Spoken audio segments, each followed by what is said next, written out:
Testing. Hey, I think I did it. I think I did it. Testing, testing. Ah. Okay. So, okay. God, this is a lot. Wowie wowers.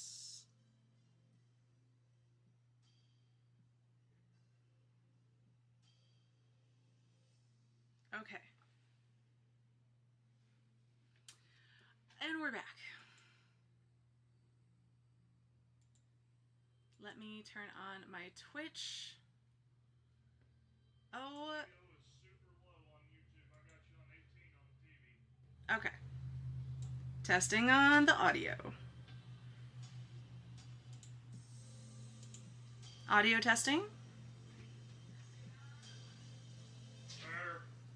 Yeah, better? Okay. Hi, hello.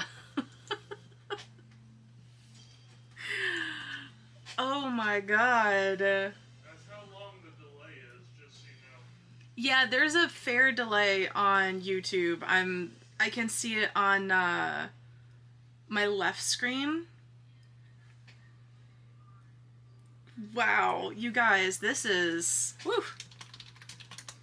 Okay. So hi, hello. If you guys have never seen my face before, my name is Amber. I'm the owner of Dark Star Curiosities, and this is my first time ever going live on YouTube. So bear with me because I genuinely have no idea what I'm doing here. Normally, we go live on Wednesdays and Fridays on TikTok. Oh, and Twitch. Yes, and Twitch. This is the first thing I've ever done on Twitch. So noodle is a little bit blown there. But yeah, so hi, hello, my name is Amber. I'm the owner of Dark Star Curiosities. We are a metaphysical witchcraft crystal shop located in Wilmington, North Carolina, and this is my first time ever. So I want to say a huge hearty thank you, first and foremost, to Ben. He is the man behind the scenes, and he has been the one to help me do the vast majority of this and keep me sane while I was doing this. So why am I here tonight?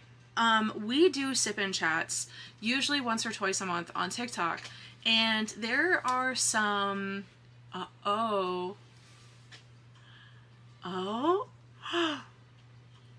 We have an invasion already? Oh my god.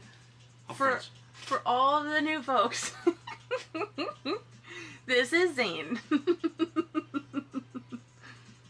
Zane, you can't be flashing everybody your first day on the big tubes. You can't be flashing everybody. Hi.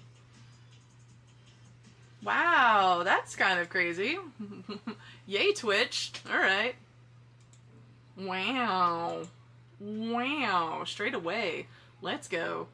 So, hi, hello. Let me have him.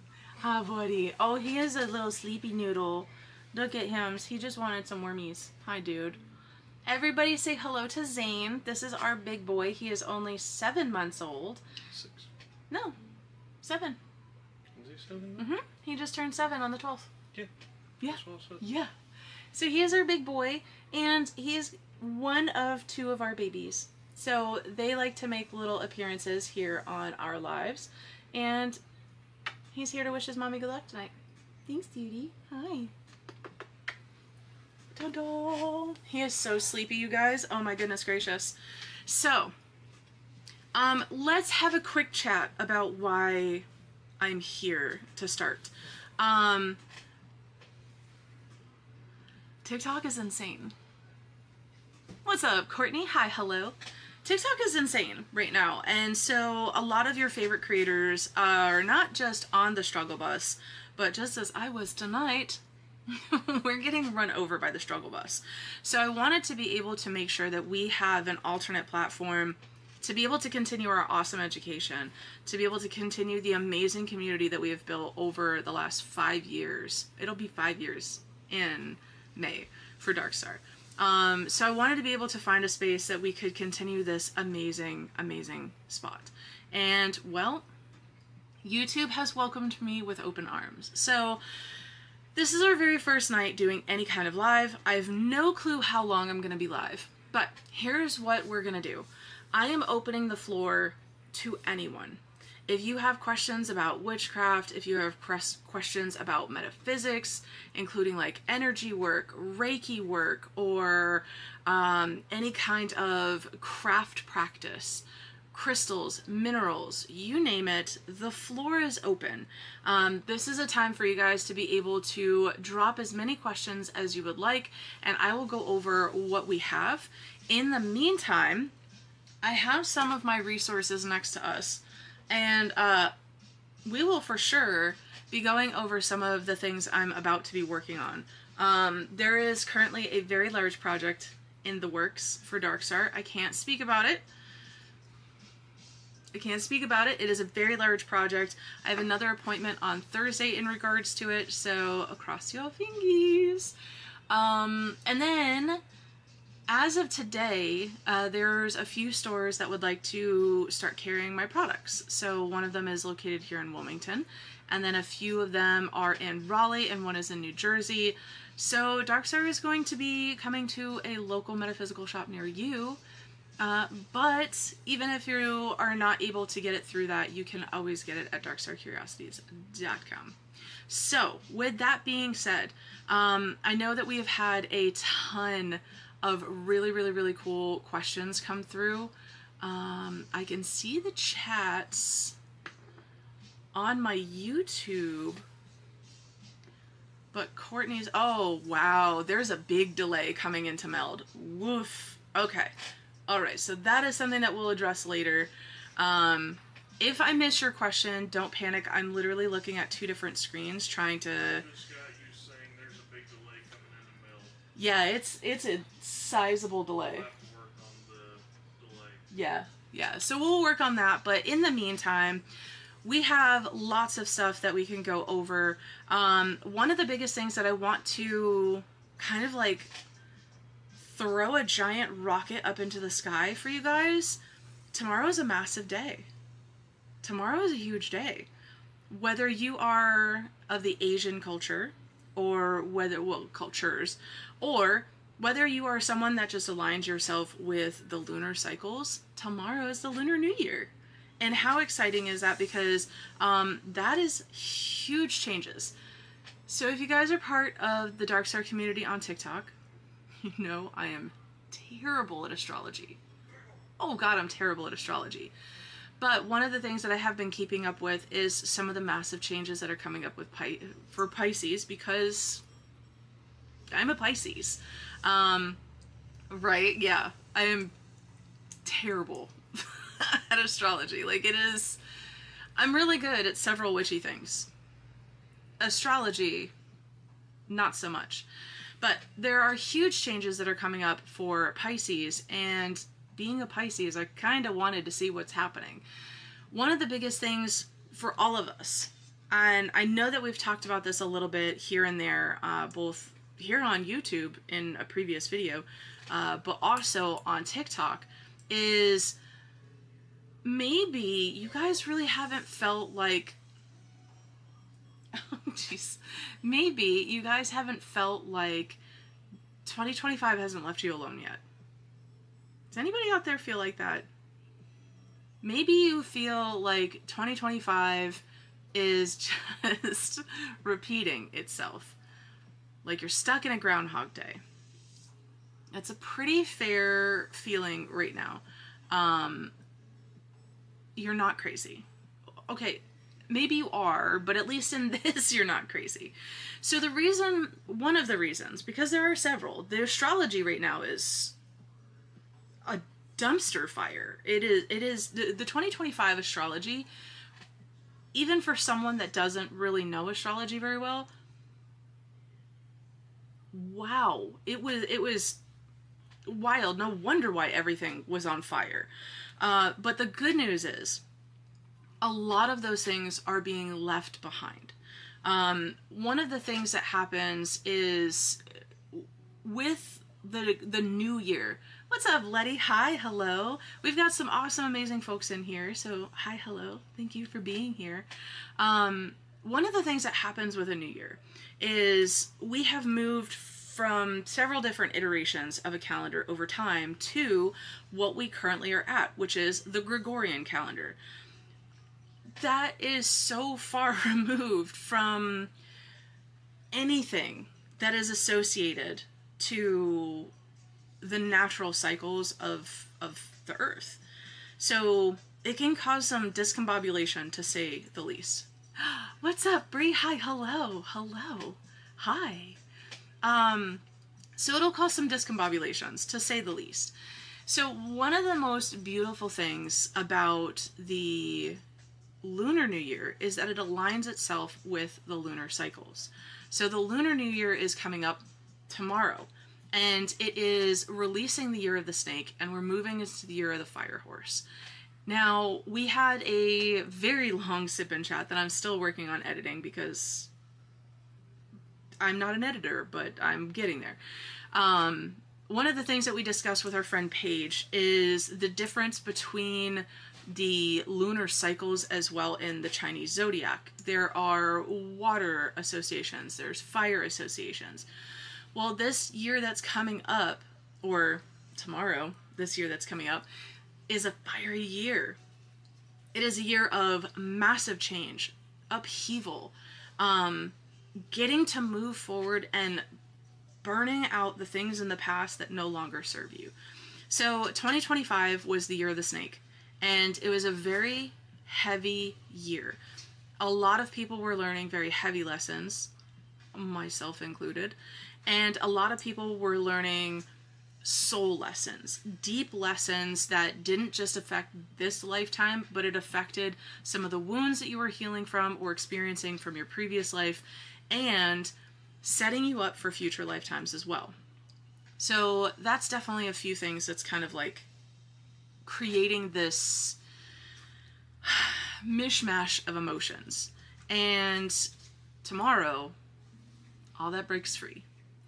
I know right now, a lot of us are really just trying to hold on to hope. Not only has the astrology been a dumpster fire, but apparently the whole world has been a dumpster fire, especially here in the United States. So holding on to hope is wildly important.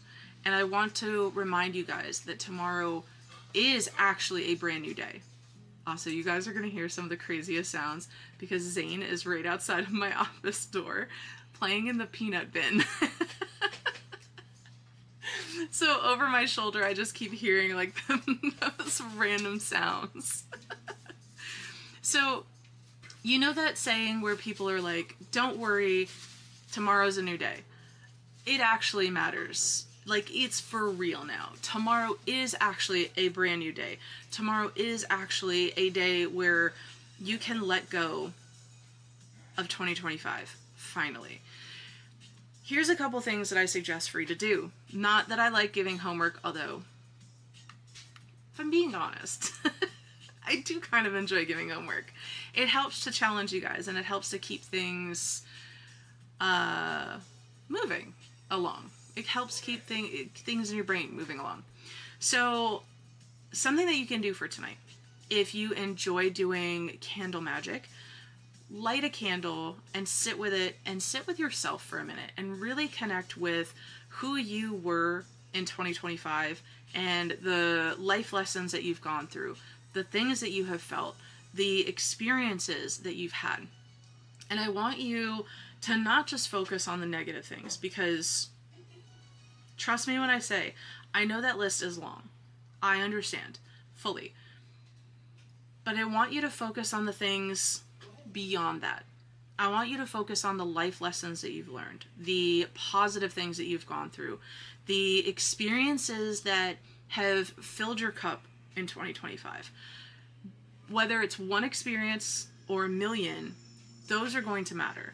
And the not so great experiences also matter.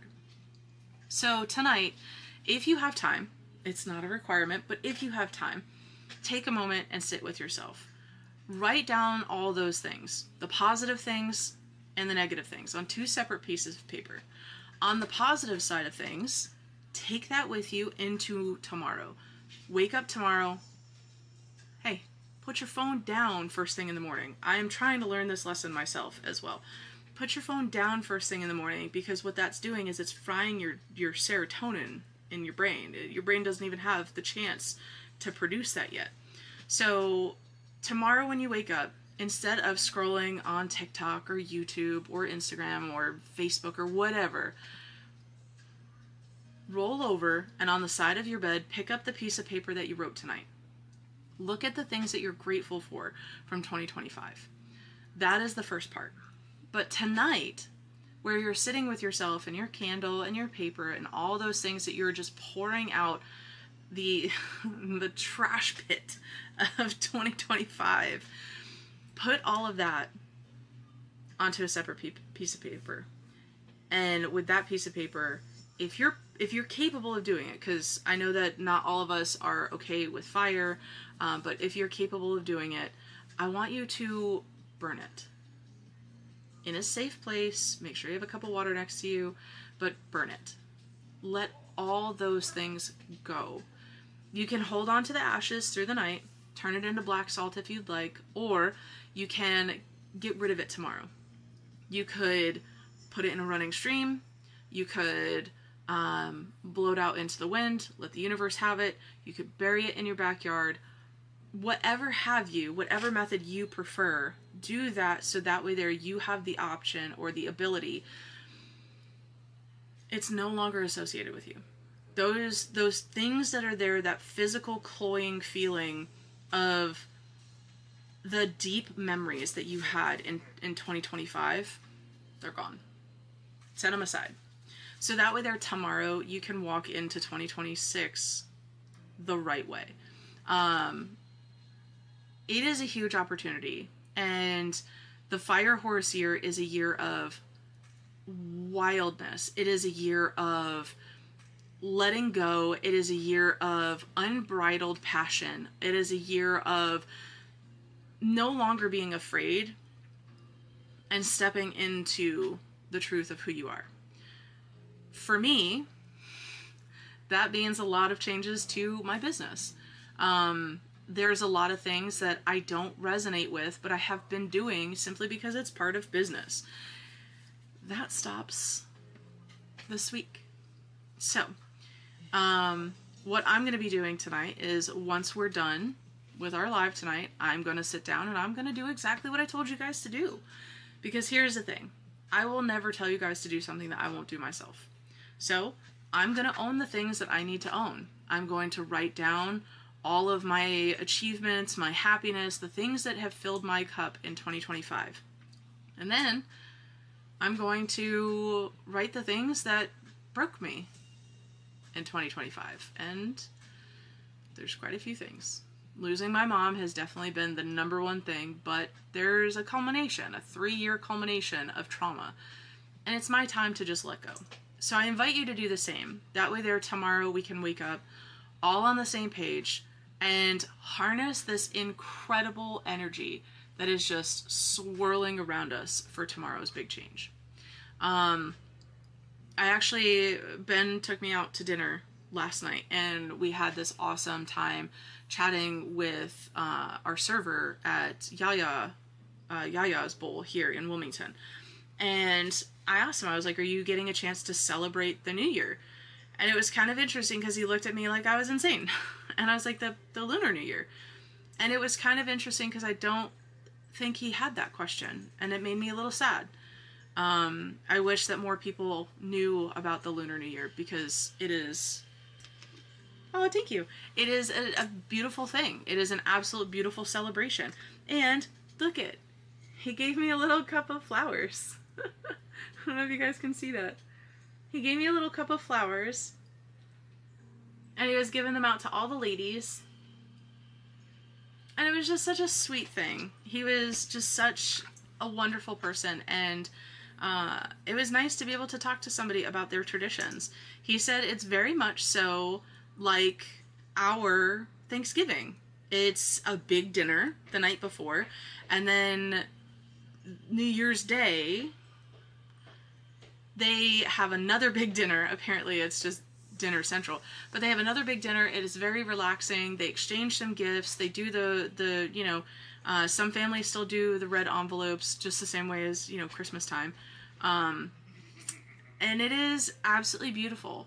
I'm so glad that they're actually getting a chance to celebrate. I hope you do too.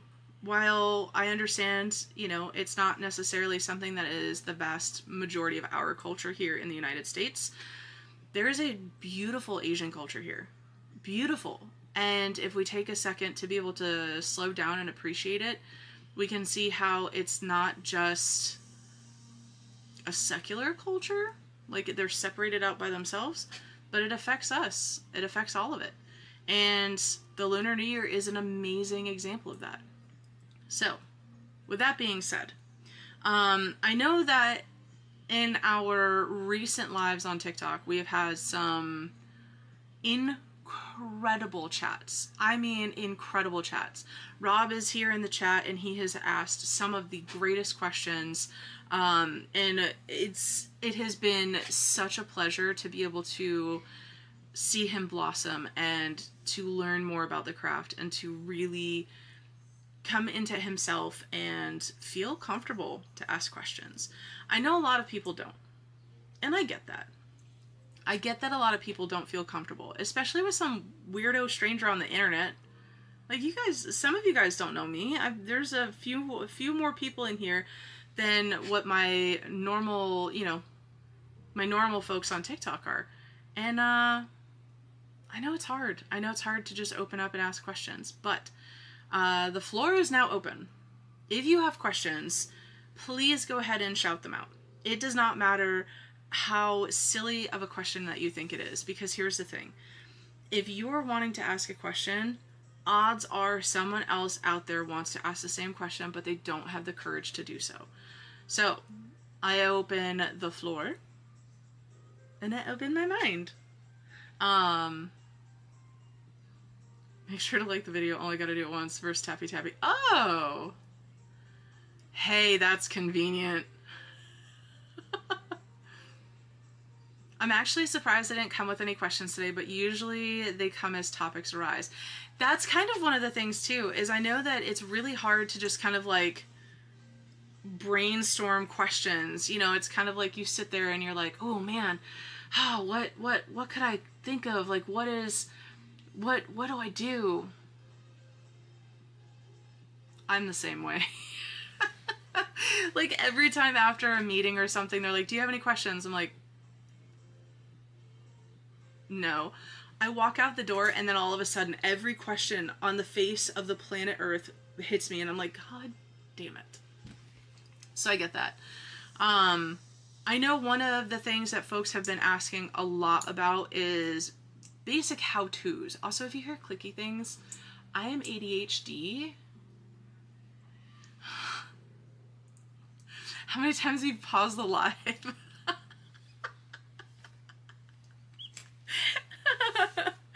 Oh, I love it. I didn't even think about that.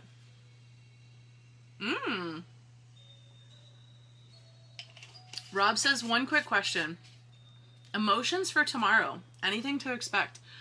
So, between tonight and tomorrow, I would highly expect to feel anxiety, nervousness, unsurety, and maybe this like renewed sense of, wait, that confidence is coming back. Like, I'm starting to feel like myself again. I'm starting to feel good. I'm starting to feel like there's some potential for change.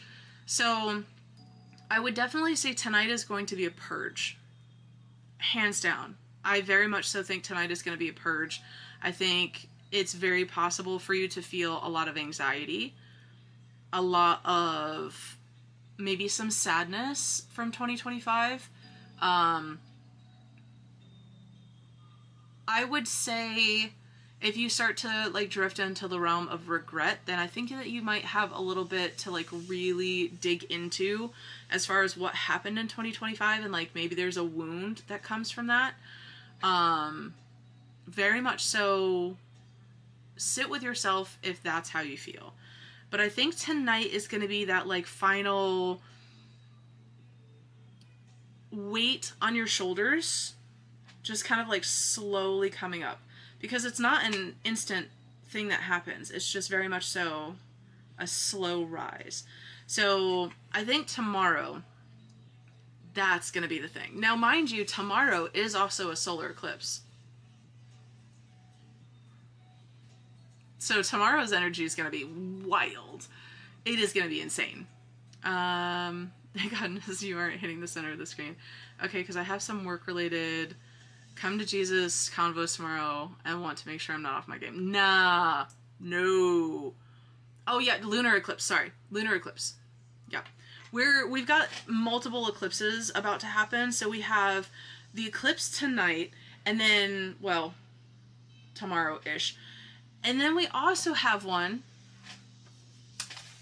on my birthday.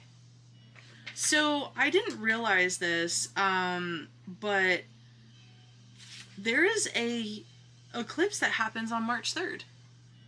Did you guys know that?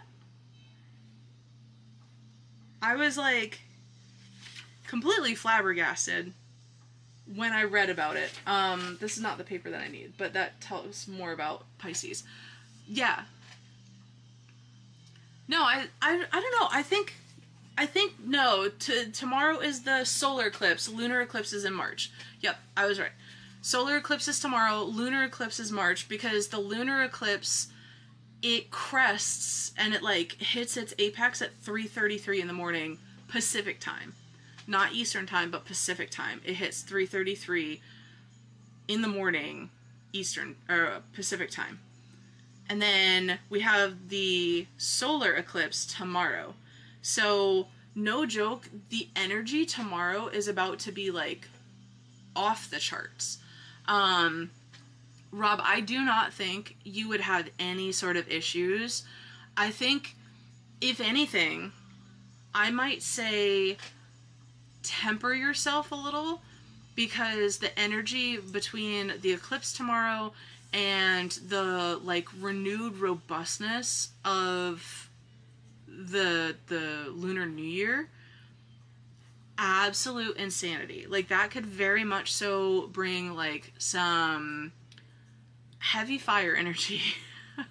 Heavy fire energy. So it might make you feel a little bold or emboldened. It might make you feel like confident, but maybe like a little too confident, especially depending on how you're approaching things.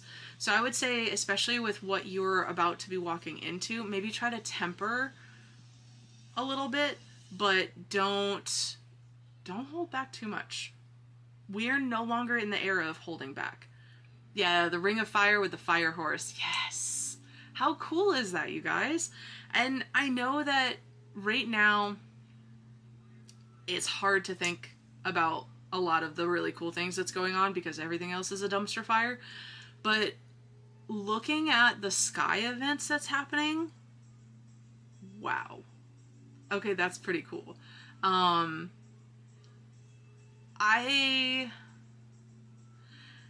ran across a lot of stuff in the past few days relating to the sky events, the Ring of Fire solar eclipse tomorrow, the lunar eclipse in March, and the fact that they are very close together is wild, first and foremost.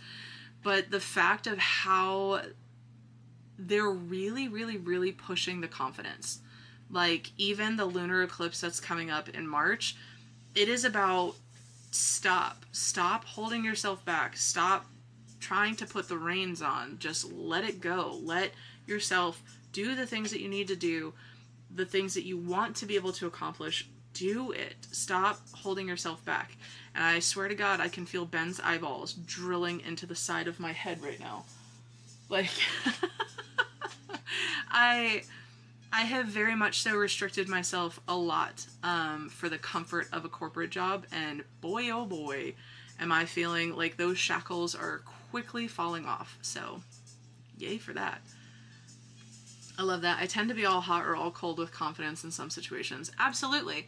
Absolutely. So that's something that you could work on tempering this year. I know that I don't know what's happening with this hair right here. It's driving me insane.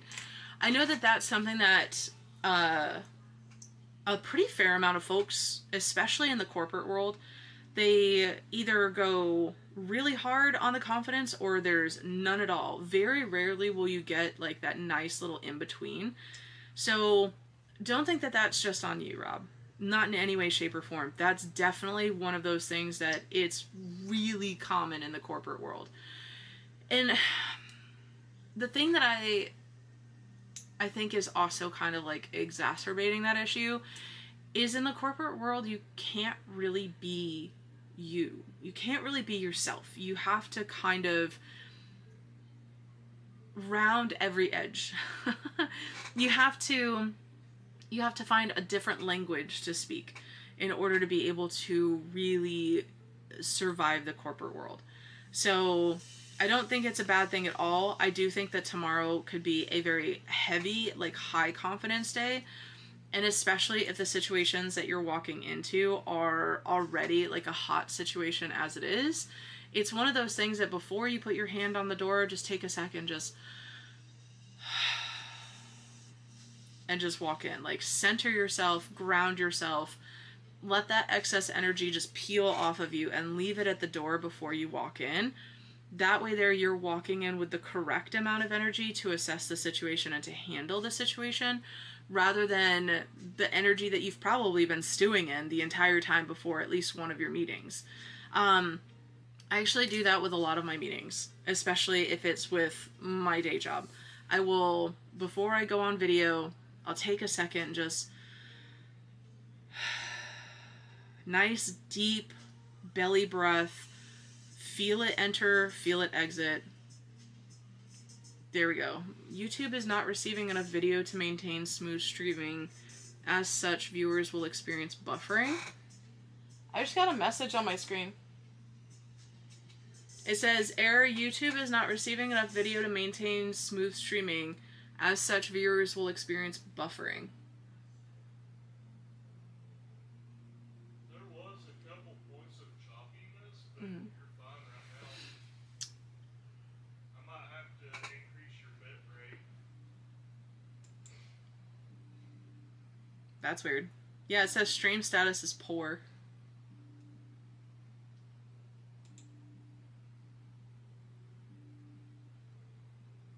Devices no...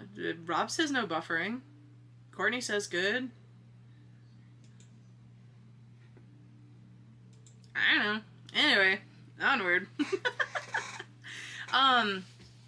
One of the things too, you guys, that you can always do if it is okay, because I do know that some corporate areas are very particular about what can and cannot come into the office. I know YouTube don't start with us, right? I mean, this is the first stream on YouTube. It's bound to have issues, and to be fair, all of the stuff I've had to do... What's up, Kim? Hi! All of the things that I've had to do just to be able to get this stream going is still not even remotely close to what I've been dealing with TikTok. So, I'll take it. Like, I feel like... Oh my god. I know that I didn't get the video up that I was saying I was gonna do for you guys, and I'm so sorry. Life got a little crazy. Let's pause on the office talk for a quick second, and we're gonna chat about TikTok. This doesn't just go for me, this goes for every single creator that you love. Please, please, please, please, please, please, please make sure that you're following them on every single platform that you possibly can get your hands on with them, because TikTok is going down in a blaze of glory. Except not really glory. Oh my god. Right? Exactly, Courtney. Courtney says still better than what happened the other day. TikTok I'm about to say bye to if they don't fix themselves. It's been so bad, and honestly, I would have felt better if it was just me. Like, this is not a situation of misery loves company. I really feel horrible for every other seller out there that is really genuinely struggling, because holy God. So here's the rundown with TikTok. Since we can talk freely here and I'm not like gonna get like dinged every 2 seconds. TikTok was bought out. They had to sell because of our wonderful government. And when they sold out, they sold to Oracle and a whole slew of American investors. Well, one of the issues that happened when TikTok was bought out, they lost the algorithm. So ByteDance wouldn't sell them the algorithm, which is literally what TikTok was, like the thing that made TikTok special was the algorithm. They wouldn't sell it. So that's why your algorithm looks real weird. You've probably got some really random stuff coming up on yours. Like, I have had people that I've never interacted with, I mean, like, topics I've never interacted with.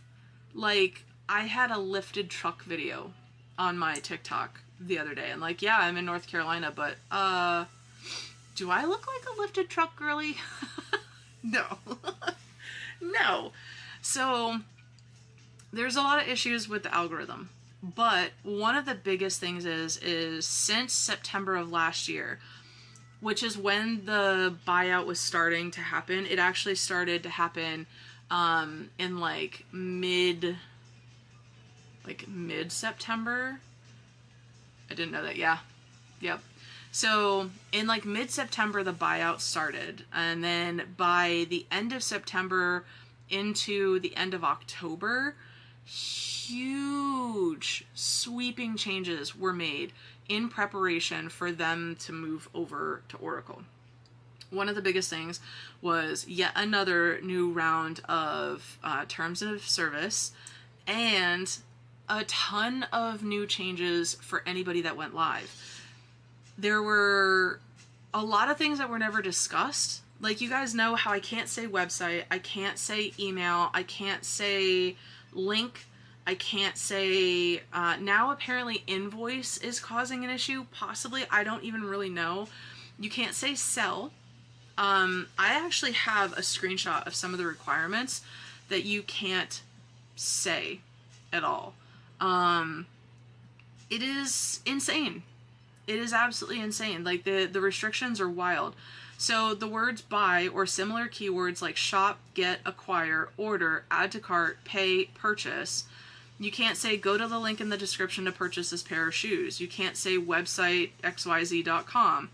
You can't say scan this QR code to buy our sale. If you're interested in buying these products, you can reach out to me at this number. You can't say any of that. Let's see. You also can't say the words click, check out, available. Like, if you say the sentence available on my socials at Darkstar Curiosities, DM me if you want to make an order, instant flag.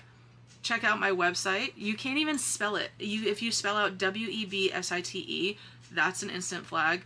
If you say flash sale, instant flag. Click on the link in my bio to shop for more products, flag. Arrows pointing to a button with a referral code, link, or a QR code, flag. The creator shows how to purchase a product from a third-party e-commerce website. So, like, if I were to show you guys on my phone or my tablet how to get to my website and buy from there, flag, which I've experienced before. So, like, and that is from the official TikTok page.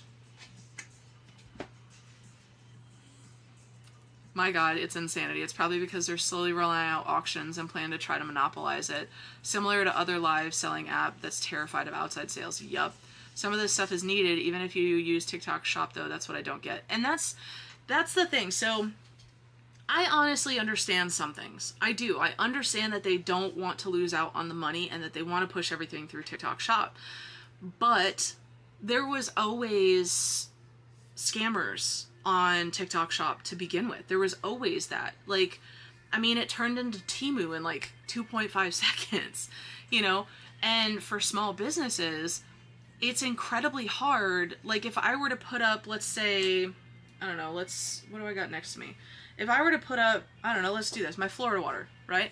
If I were to put up my handmade Florida water on TikTok Shop, say I opened up my own shop and everything else, I put this on TikTok Shop.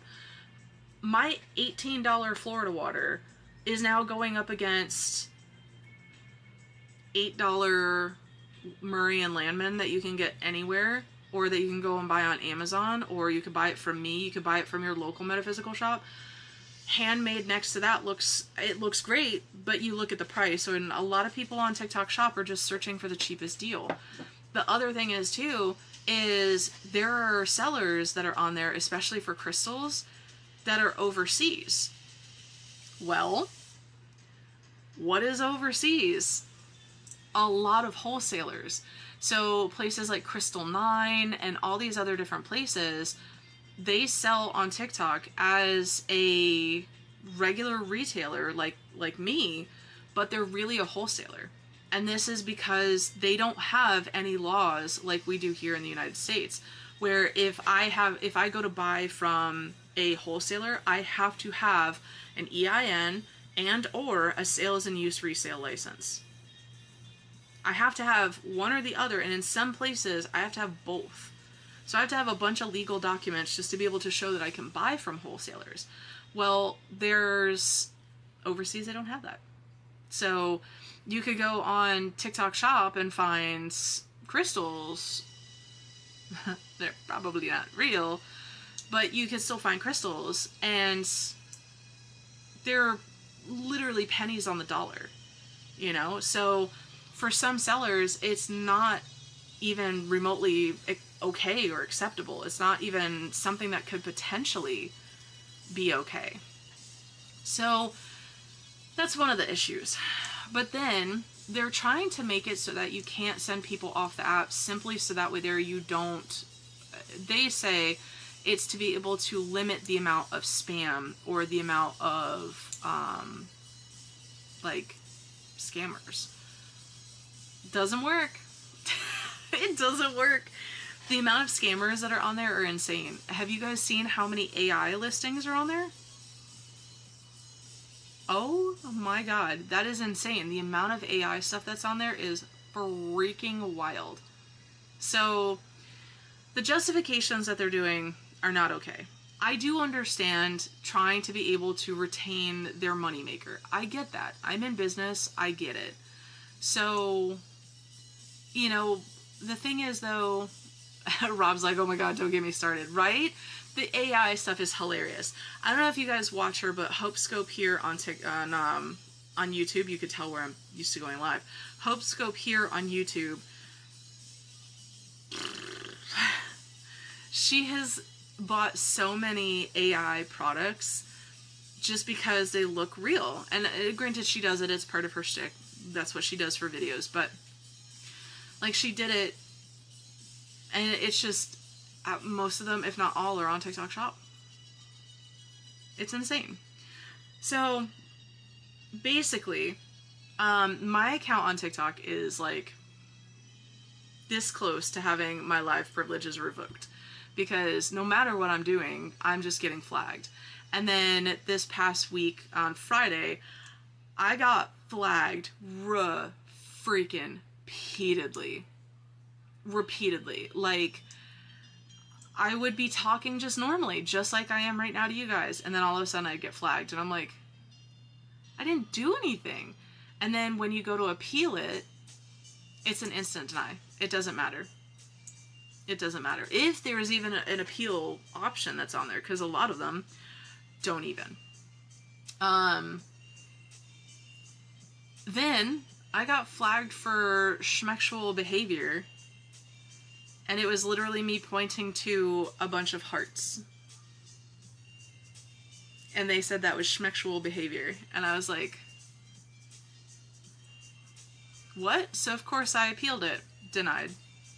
It's because the entire app is now run by AI. It's insane. Maybe try Whatnot. I sell live on Whatnot. The District app. And so, what is the District app? And sometimes Palm Street, but Palm Street sucks. I also have an Etsy shop. Yeah. I have an Etsy. I've had that that's where I started.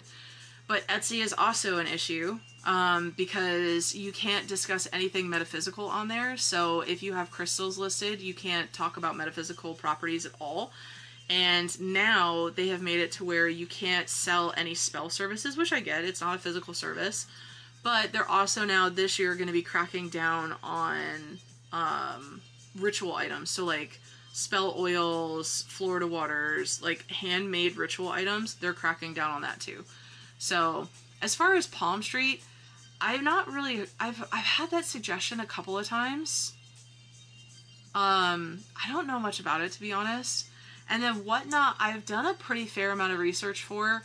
That one is very concerning. So with that one, if you ever want to discuss other lifestyle things, oh, thank you, Kim. You're so sweet. I didn't realize Etsy was doing that. Ugh, all the scammers ruin it for everyone. Truth, right? Don't do Palm Street. Yeah, I have no interest in that one. It just does not seem my jam, like, at all. And then Whatnot, the concern with Whatnot is,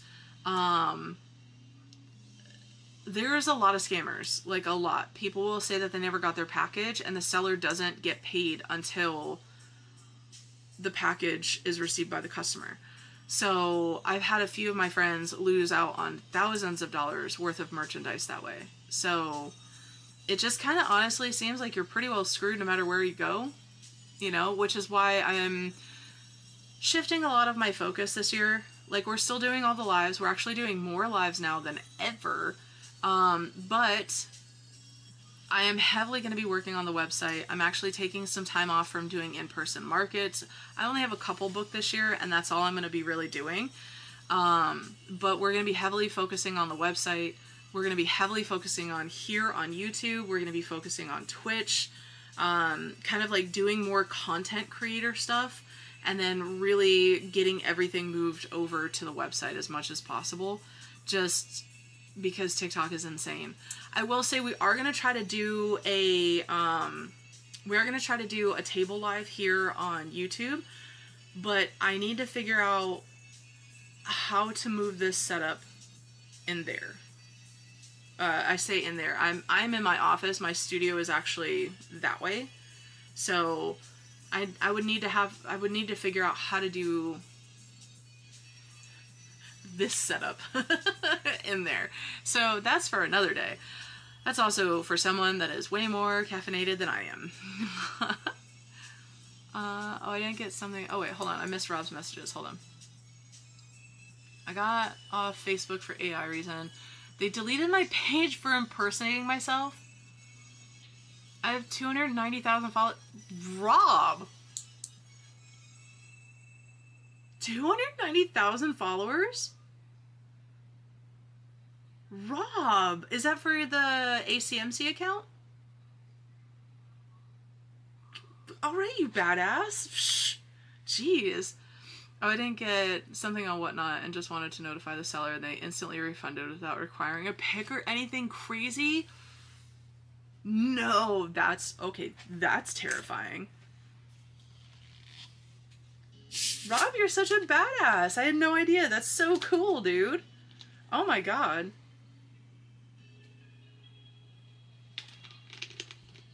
I haven't heard that there are ways to protect yourself. For example, scanning packages before dropping off at the post office includes a photo of the label. Yeah. That's also something I'm currently struggling with. My local post office is like so wildly understaffed that I'm currently fighting with them to come and pick up my damn packages. Like, I have packages like from Friday that I'm still waiting on to be picked up. And it's gonna have to be like, I literally have to go there. Oh my god. Nice, they most likely pay for it, not the seller. Really? Whatnot is rich? Dang, I didn't know that. I mean, I'm kind of behind the times on the whole Whatnot deal. Like, it's kind of like I'm digging my heels in with that, kind of like I did with TikTok, mainly because I see the addiction that people are going through with that. Yeah. Like, I have a friend of mine who does my hair, and he is addicted to Whatnot. Like, I hadn't seen this guy in like a year. And the first thing that he does is he's like, oh my god, do you like Labubus? And I was like, yeah. He's like, do you want one? And I was like, I mean, they're cute. Like, yeah, I love monsters, but like, why? He's like, I have so many. I'm just addicted to buying them. And I was like, oh god. So apparently he got on the Whatnot kick, and like that's his favorite thing in the whole wide world is buying Labubus.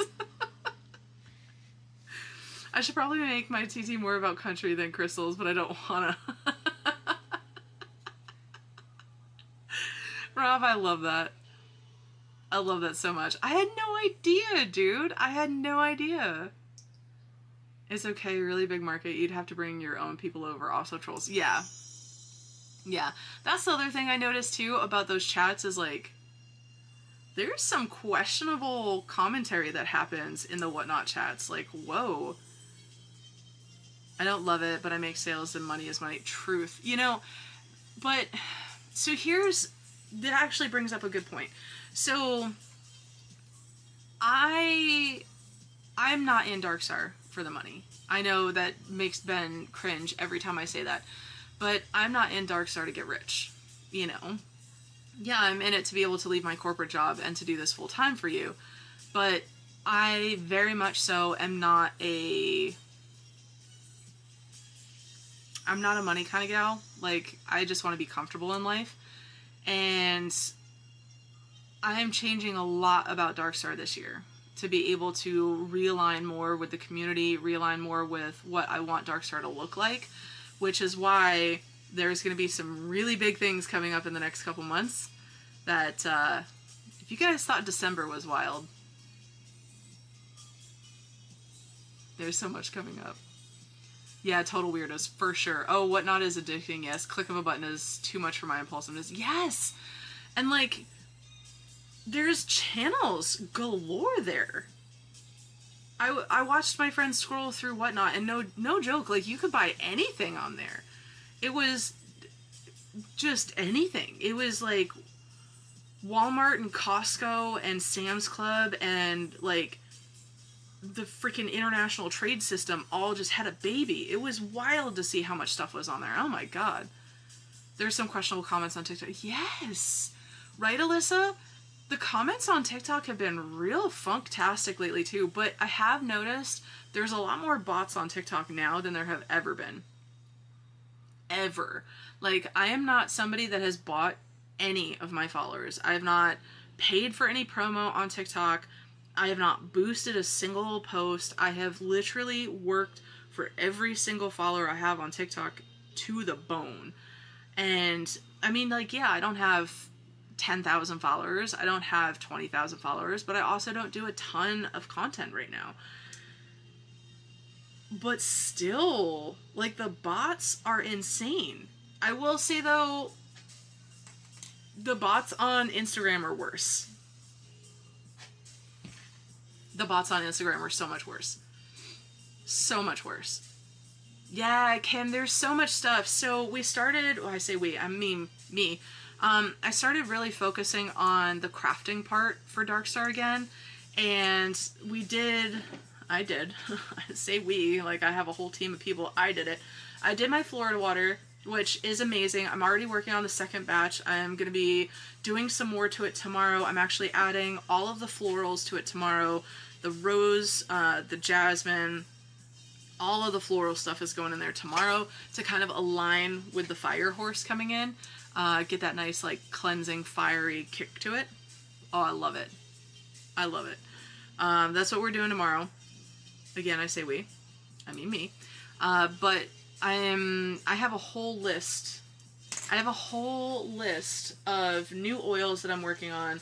Also, if you guys have specific oils that you need me to work on, please, please, please, please, please drop them in the chat.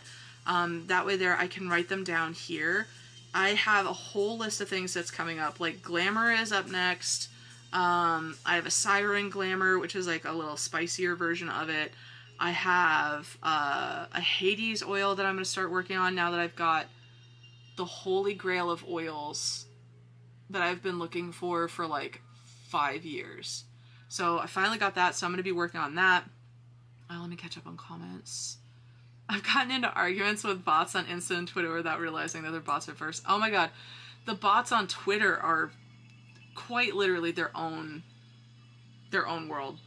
I don't know what I haven't been on Twitter in years, or X or whatever. I haven't been on it in years because I genuinely refuse to at this point. Nope. One of the other channels I watched lost his cool at the comments. It was terrifying and hysterical. I mean, to be fair, I lost my cool. What was it, Friday? I couldn't do it. I literally was like, I got so many restrictions, one after the other, and I literally just finally was like, you know what? Behind the scenes, this is what I did, you guys. I was like, you know what? I love you guys. I don't know what is happening. I'm gonna go take a bio and walk it off, and I'll be back. And then I had this experience with a customer the other day, and I think that was the first time I ever actually kind of like snapped, first off, ever at a customer, but second off, especially in a live, where I was just like, I don't know how else to say this to you. I don't know. It was awful. Rob was there. I think Teresa was there. Oh, it was an adventure. It was awful. So that was a first for me. Persephone. Yes, I've got a Persephone I need to make too. I gotta do that. Speaking of, I typically make jars, altars, spells, etc. intuitively, but I need a guaranteed win. I need to talk to you about a power pack money spell. Let's go. Yeah. So, yeah. My money oil has been my top seller quite literally, like, forever. Do I have some next to me? I do.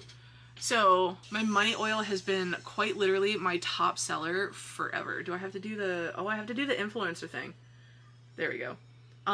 This has been the be-all for my shop. This is honestly what made it possible for me to do Darkstar nearly full-time.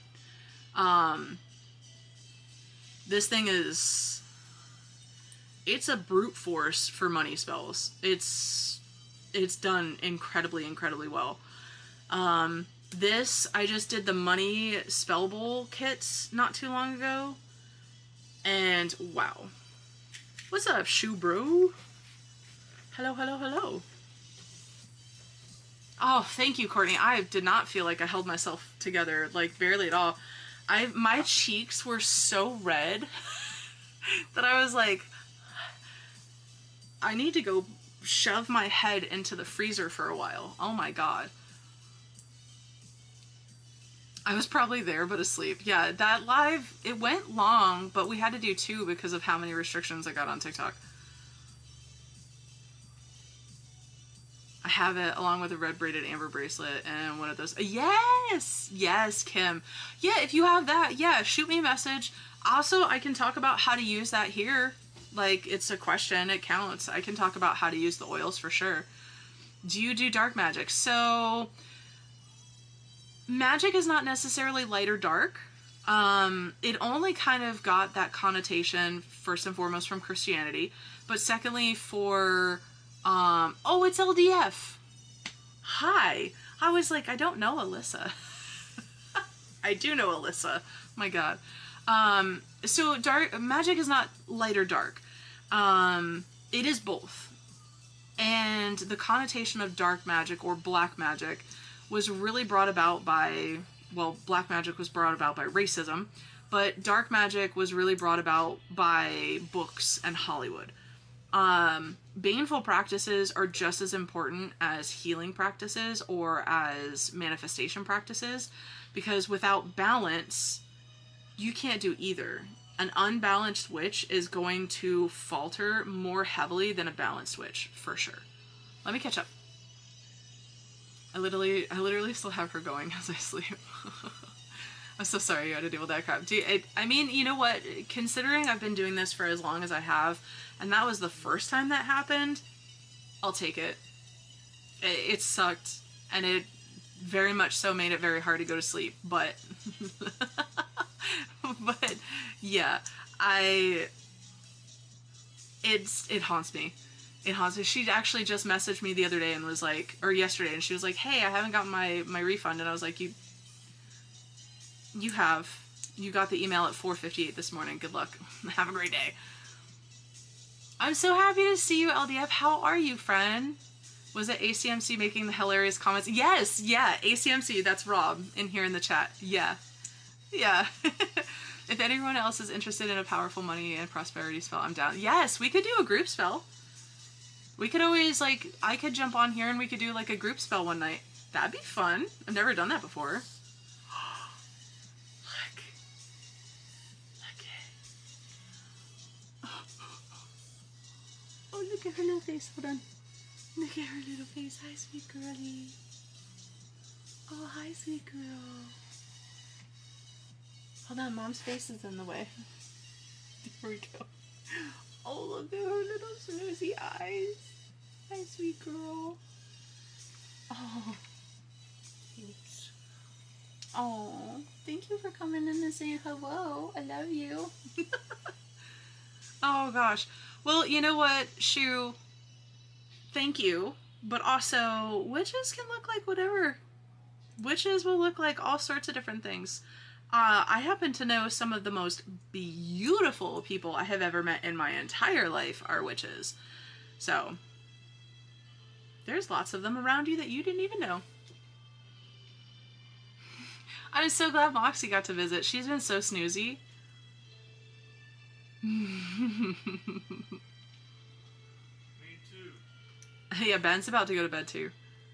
Yeah, the comments, I was behind the scenes with Rob's comments. Oh my god, the cackling. I seriously had to like mute myself at one point because I couldn't focus at all. I'm looking forward to my vacation at the end of the week. Oh, take me with you. Where are we going? I want a vacation. I'm excited for that. Are you going to bed? No, I figure I'm gonna stay awake for like eternity. I love you, baby. Not for free. Yeah, that's a different website. I would marry a witch for sure. Go for it. Witches are amazing human beings. Amazing. There is honestly probably more witches around you than you could even think. I mean, it's not like, you know, we have like the giant noses with warts on it that makes us easily identifiable, but wait, hold on, it's a knitting retreat? Alyssa, I feel like I need to let Allie know about that because she is the knitting master. She is the master knitter in our Discord. Her and Trish, they are both like in love with knitting. Oh yeah, I'm currently I'm streaming to 2, so look how fancy. I'm currently streaming to 2 and technically 3 because I'm on TikTok, or no, I'm on YouTube Shorts, and I'm on Twitch. So this is the first. But yeah, so let's talk about, Kim was bringing up, I'm vice president. Hold on. I'm vice president of my knitting guild?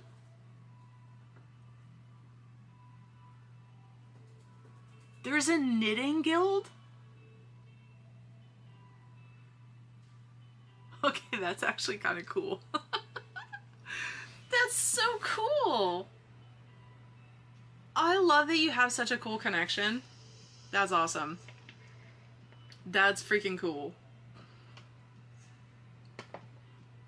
Alright, so Kim had asked about spell, like a powerful spell oil. There's 3 in my area? What? I feel very left behind. Now, I'm not a knitter. I have tried and it's not my jam. It's not my jam. It will never be my jam. I do not have that kind of patience in life. So for all of you knitters, I tip my hat to you, but wow. Not my jam.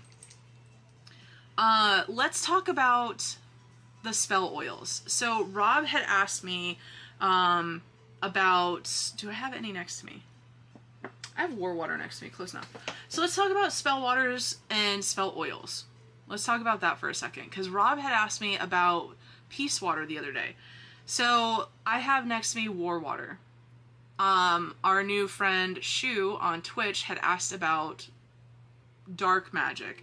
Dark magic is really called baneful magic, and it is essentially like a form of aggressive or aggressively protective magic. War water is both. War water is for offensive magic. It puts you on the offense instead of being on the defense all the time.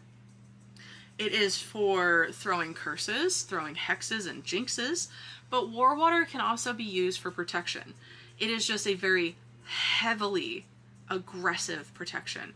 So when you're doing war water uses or any kind of baneful items, 150% you have to be careful. Me personally, I use gloves when I work with baneful stuff. I do gloves with baneful stuff. It's a layer of protection. Also, most baneful stuff is not really something that you want to get on your skin. A lot of it has had rusty nails in it for a really long time. Sometimes there's broken glass. This has like the muckiest water that you could ever possibly hide my face. The muckiest water that you could possibly ever get. There's baneful herbs in here. It's not something that you want on your skin at all. So whenever I do baneful workings, gloves. I may check out the Twitch side. Yeah, pop on over to Twitch, drop a follow on Twitch. You're more than welcome to. I'm going to be dual streaming whenever I go live on YouTube. Twitch, though, will be the place if I'm going to do some gaming stuff. That'll be like most of the spot that I'm at for gaming stuff. I have a friend who could use some spiky defense. So a war water is really good for spiky defense. A war water, if you're trying to like spiky protect or like aggressive protect, but you also want that person gone. Like, get out of my life. I don't want you here anymore. Please don't bother me. A hot foot or a like a bitch be gone, which is kind of like a hot foot, just not so hoodoo based. That can be combined with this for like an extra punch. Same username? Yep, I am Darkstar Curiosities everywhere. If there is a social media or anything, I am on it. I mean, like, I try to stay as on top of that stuff as possible. I'm even on the, what is the new one? Upscrolled. I'm even on that now. I don't do anything on it, but yes. Ooh, great question. What's your perspective on hexes and curses, people who do it? That's me. So, I am very much so a gray practitioner. If it has to come down to white or black, healing or baneful, I'm a gray practitioner, meaning I live in the gray. I very fully believe in balance, and I am of the mind, and the way that I teach is a witch that cannot hex cannot heal. And if you are so focused on living in the light and only living in the light, you are missing an entire world around you, and you are missing key components and aspects of your magic that is very much so going to bite you in the ass. If I'm just being as straightforward as possible, it's going to bite you in the ass. So I think that there is a different set of morals for everyone. I mean, granted, this goes for normal life in general, but there's very much so a different set of morals. So, like, for me, I will never curse, hex, jinx a child or a baby. I do not care. That is an innocent to me. They have not done anything. There's nothing that they could have done to incur my wrath yet. I do not care what that parent did. That is the parent's responsibility to deal with. The parent will get the hex or jinx or whatever. That is who is going to get it, not a baby or a child. I would never. There are some people that do not have that part of moral compass. Is it wrong? That is a personal decision. Me personally, I think it's wrong, but that's because that's where my moral code is. There are also some parts of religions that do not care if it is a child or a baby. They just don't. I mean, to be fair, this is going to ruffle some feathers when I say this, but the Christian and the Catholic religions haven't exactly done the greatest to be able to protect children either. So, I kind of said that out loud. Me personally, I will protect a child. I will protect a baby at all costs because, like I said, that is an innocent. It doesn't matter what soul they're carrying from a previous life. They are an innocent in this life. Clean slate. Nothing. So, I do not care if you are male, female, non-binary. I don't care if you are a priest. I don't care if you are a fellow witch. If there is something that you have done that has crossed every boundary that I have set, I'll handle it mundanely first because I am very much so a mundane over magic practitioner, meaning I will always do the mundane first. Like, if a crystal bracelet that I have breaks, I will pause and I will look to see, is it a mundane reason that it broke? Like, did the elastic wear out? Was I too hard on it? Did I stretch it too far when I was putting it on my wrist this morning? I will look at the mundane first before I immediately jump to, well, it broke because it did its job, or well, it broke because it caught a hex or a jinx or a curse, or any of those magical reasons. I'll look towards the mundane first. It's kind of the same thing when I'm doing magic. So if I am really pissed off, I do not immediately jump into magic. Some people do. That's okay. That's how they practice. I don't, because I like to go in things with a very clear, calculated, 100% sure mindset on what I'm about to do, because the way that I throw baneful magic, it's not like a little, like, oh, it's a little thing. Like, I can, and I have, like, for me, jinxes are real simple, and that's fine. That doesn't really take anything. I could throw those if I'm pissed off. But a curse or a hex, I need to simmer down for a second, and I need to see, is that something that I need to address mundanely? Like, do I need to just tell you, hey, you've crossed my boundaries, I'm done. Like, you know, if it's a friend that has destroyed boundaries, then no, I'm not gonna curse them. I might jinx them, but depends on what kind of boundaries they crossed. So, I think that baneful magic is just as necessary as healing magic. May I ask the difference? High level is fine. Yeah, that's a great question. So, there's levels to... Ow, I just pinched the shit out of my finger. There are levels to magic. And I'm not talking about your education level because that's a whole different topic. So there's different levels to magic. In Baneful, the entry level is jinxes. Jinxes are minor inconveniences. To be fair, every single one of you has been jinxed. At some point in your life or another, every one of you has been jinxed. You have cut somebody off in traffic, whether you meant to or didn't mean to, whichever. But you cut somebody off in traffic and they pointed at you and said, hey, I hope you have a shitty day. Or, I hope you get a flat tire on your way there. Maybe you've said it. Maybe you've been like, wow, that person has been absolutely terrible. They cut me off. They tailgated me. I hope they get a flat tire. That's a jinx. A jinx is a very short, quick, spiky throw that is meant to just inconvenience the person. It's meant to be an annoyance. Think of like your sock twisted inside of your shoe, or a pebble in your shoe. An inconvenience, an annoyance. Now, 1000% I'm a faithful believer in karma. Yes. So we'll talk about that because that's also a really cool topic. Next up, so we had the jinx. That's your entry level, that's your basic stuff. That's like inconvenience. Next up is going to be your hex. Hex is more serious. Hex takes some thought.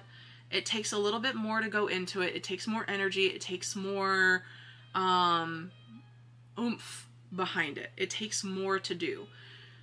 With that being said, hexes can be very spicy.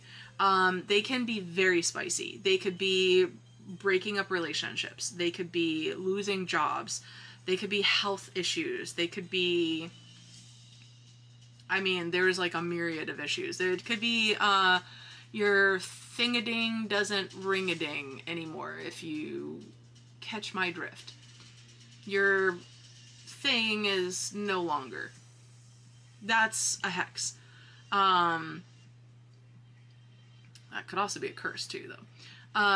Hexes are a little bit more long-lasting, a bit harder to be able to remove, but if you're a decent practitioner, they're removable. Easier to protect against.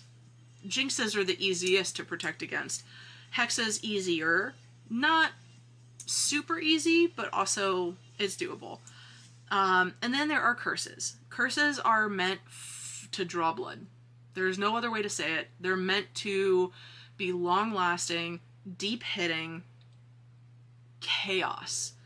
Like the ring-a-ding spell that we were just talking about, that could easily go from baneful working, or like a hex, to a curse if it's like your thingy is not able to stay up ever.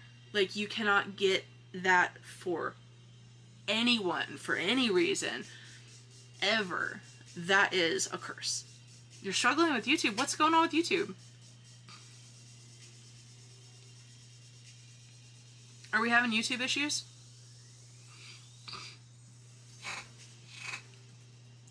Is everybody else okay?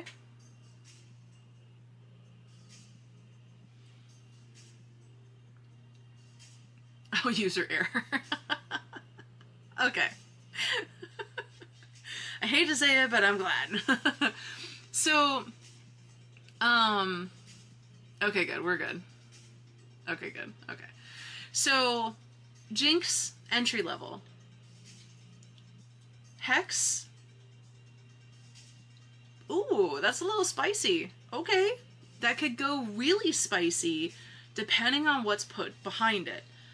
The further that you go into hex territory, that's when you get into curse territory. And curse territory, it's, like I said, it is long-lasting, it is very spicy, it can be difficult to remove. It sometimes, depending on your level of practice, it could absolutely require you to reach out to somebody to help remove it. There are also blood curses that will go through your family. There are some that will go through your bloodline. There's some real nasty ones, especially historical ones. Oh my god, historical ones are brutal. They had no chill at all. Like, at least now, newer created curses are still brutal, but they're not like the crazy generational curses of old. So that is definitely something to keep note of. Anybody should be learning about baneful magic. It is not necessarily something that I would suggest to start practicing, especially if you are new to the craft, but I wholly suggest to learn about every aspect of magic that you possibly can get your hands on, because the more that you learn about it, the more that you're going to be able to protect yourself against it. So, like, for example, if you had no idea what the hell the difference between a jinx, a hex, and a curse is, you might not know how to be able to fix any of them. You might not know. So if you didn't know, you would just come to me or another practitioner and be like, hey, all this insanity is happening in my life. How do I deal with this? And then you'd be at the mercy of that other witch to be able to help you out. This happened with somebody that I used to be friends with, and looking back, they definitely deserved what they got. There was a reason why that hex was placed on them, but they were outside of their depth. They had no idea. So they leaned on me very heavily to help remove it, and honestly, there was a lot of family stuff that was involved in that. That very much so went family related. So it was actually like the hex was so intricate and deeply seated into this person that it started to go into a curse into their family. Ooh, on the other question, karma. How do you balance letting karma or the universe handle you versus your influence? Or handle it versus your influence? Probably not the right answer, but I struggle with that. So here's the thing. Karma, the way that we talk about it, and even the way that Kim had just mentioned karma, is not really karma. Karma is an Eastern belief, and it is a reincarnative belief. So basically, you do not experience karma in this lifetime. Or the karma that you're experiencing in this lifetime is from a previous life. Maybe 20 previous lives ago. It is not you reap what you sow in this lifetime. That is very much so a common mistake in where people kind of absorbed karma as a mindset or as a practice from Eastern religions. What we're seeing in this life is not karmic retribution or karma. It's quite literally just the recycle of energy. So in the Wiccan tradition, which I am not Wiccan at all, they very much so believe whatever you put out will return to you threefold. That in and of itself is what people think of as karma, but even that's not karma. So what's up, Crimson? Hello, hello, hello. So the idea that we're used to with karma is not really karma. It's literally just consequences. So there is a big difference between the two. Now, that is not to say that you might not be experiencing karma in this lifetime. A lot of folks have been, and this will come down to your practice and your deeply seated beliefs. So you may believe differently. You may not even believe in reincarnation. That's totally okay. That's your belief. But for me, and for several other many thousands of people, reincarnation is very much so real, and it is an explanation for a lot of the things that we experience. So that is not to say that you may not be experiencing karma in this lifetime from your previous lifetimes. That is very much so a probable thing. New souls are created all the time. So there are many people that this is their first go round. This is a brand new soul. They're fresh out the gate. They don't have karmic retribution from a previous lifetime yet. There are people like that. Then there are people that have been around for ever, and they're burning through karma from a previous lifetime. That is karma. That is them carrying that mark from a previous life into this current life and either working it off, learning the lessons that they needed to learn from that situation, or doing none of the above and just repeating the mistake all over again, and they're just going to have a rollover of karma into the next life. So in this situation, what Rob was saying, how do you balance letting karma or retribution or the universe handle it versus your influence? For me, a lot of it is taking a minute. There are a lot of folks, and this is not just magic related, this is also just daily life related. There's a lot of folks that will immediately leap. Something will inconvenience them, something will piss them off, somebody will shit in their Cheerios, and they will just dive right to magic and just throw a jinx, throw a hex, just go at it, or they will do something like put you in the freezer. That's everybody's responses. They piss me off, just put them in the freezer. I think a lot of it too is having the wherewithal to sit down with yourself and maybe to face some hard truths, because not everybody is going to offend you. There is some reason that an offense that is against you is hurting you. It could be from maybe a wound that you carry from your childhood, maybe a wound that you carry from your previous life, maybe a wound that you carry from a previous relationship. There might be something mundane that you need to sit with yourself and to see why that person's actions bothered you so much. Now, there are certain situations that this will go out the window and they deserve every damn thing that they get. Cheaters, people that hurt other people, people that maliciously do things, people that hurt children. All these things, no holds barred. Done. I am very much so one of those people that if it affects me or if it affects people that I love, oh, I will step in. I have no problem stepping in. That is not a threshold I have in my life. I mean, I have some people I'd like to put in the freezer, but maybe not in the same way. Okay, I love that though. Right, Crimson? Truth. Facts. So, I very much so think my recommendation on this situation, take a second. Reel it back, take a second and say, hey, where is this coming from? Where is the hurt in this situation coming from? If you feel like it would be a good situation to put them in the freezer for a while, maybe just to like get them away from you long enough to where you can sit with yourself and you can figure things out, go for it, do it. There's no harm in putting somebody in the freezer. And when I say that, I don't mean literally putting them in the freezer, you freaking weirdos. I mean a jar in the freezer. Putting them in a jar, it's technically a Jinx jar. You're freezing them. You're stopping them in their tracks. You're telling them, no, stop it. Go in the freezer. That's the difference. So there's nothing wrong with that. And there are certain situations that you are 100% going to have to put somebody in the freezer just to give yourself enough breathing space to fully process what is going on. Nothing wrong with that. Now, the next step.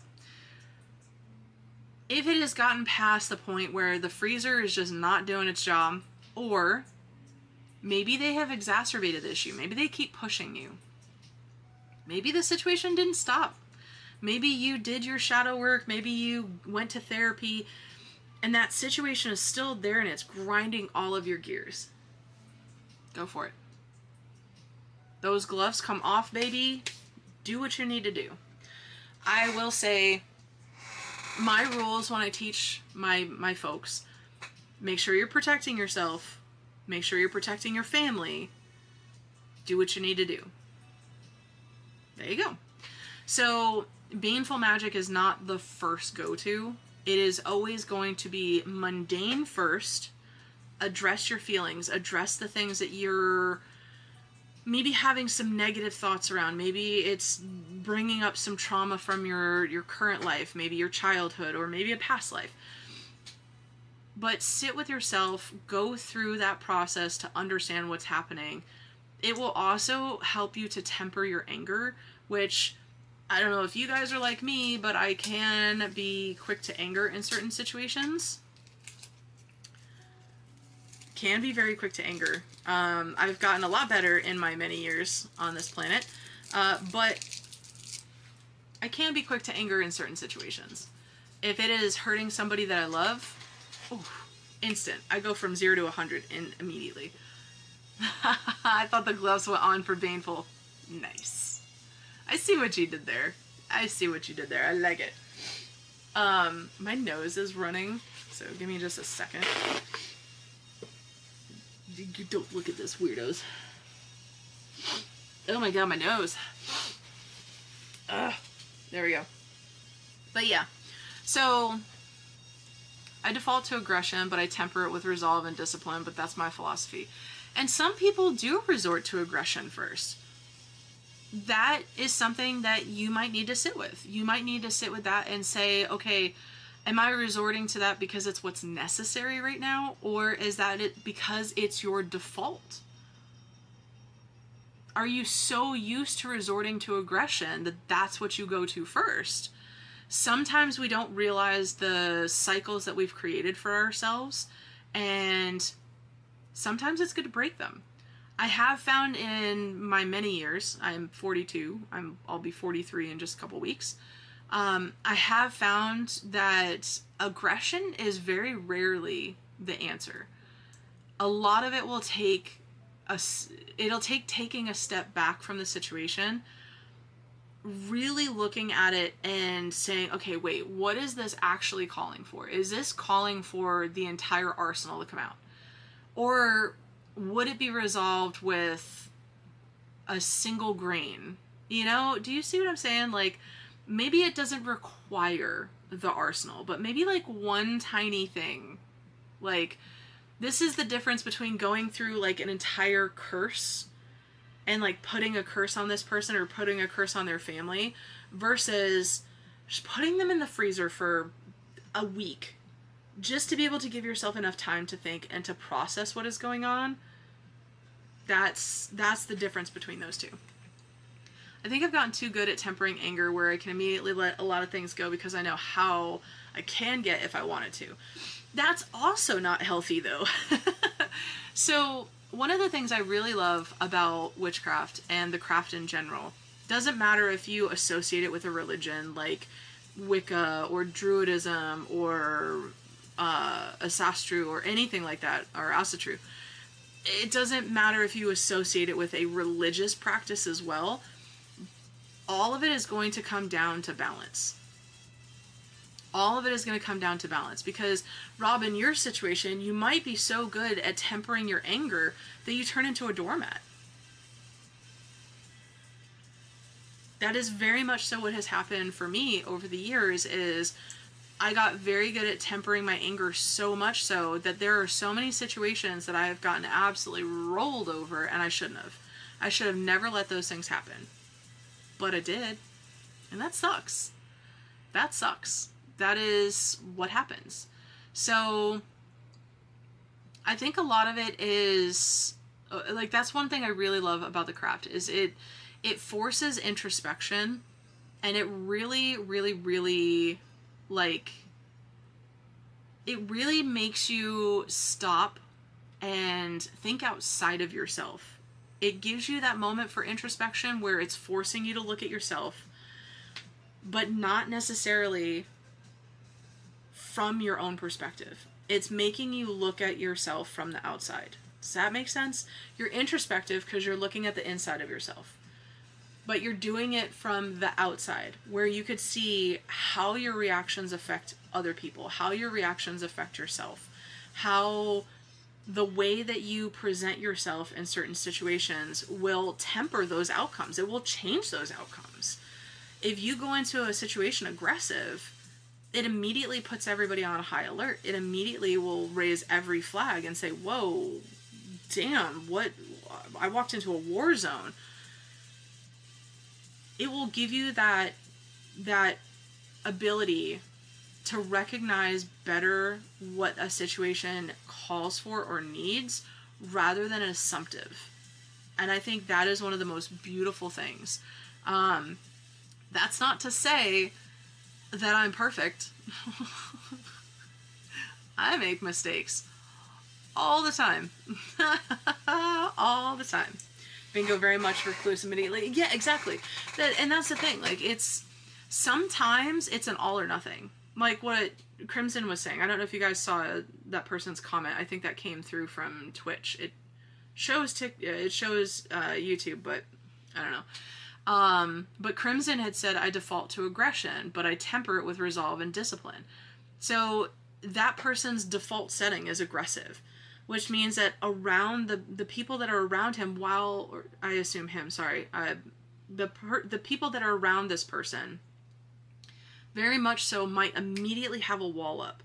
They might immediately be on the defense because people are really good at reading energy. They might not be really good at reading you or reading your facial micro expressions or anything like that.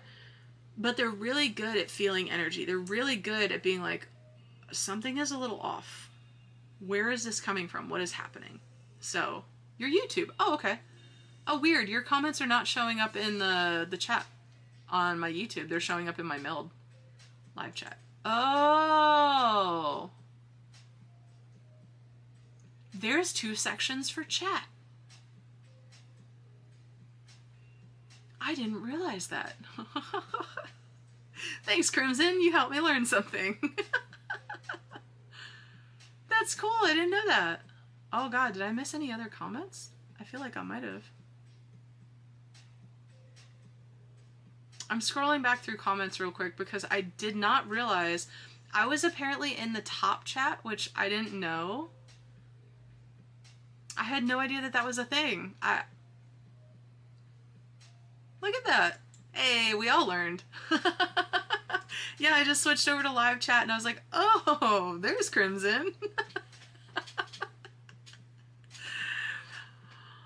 I'm telling you, I will learn this. I will learn this. We'll be good. We'll be better. My God. So yeah. So all in all, when it comes down to it, you're not the judge. You're not the jury.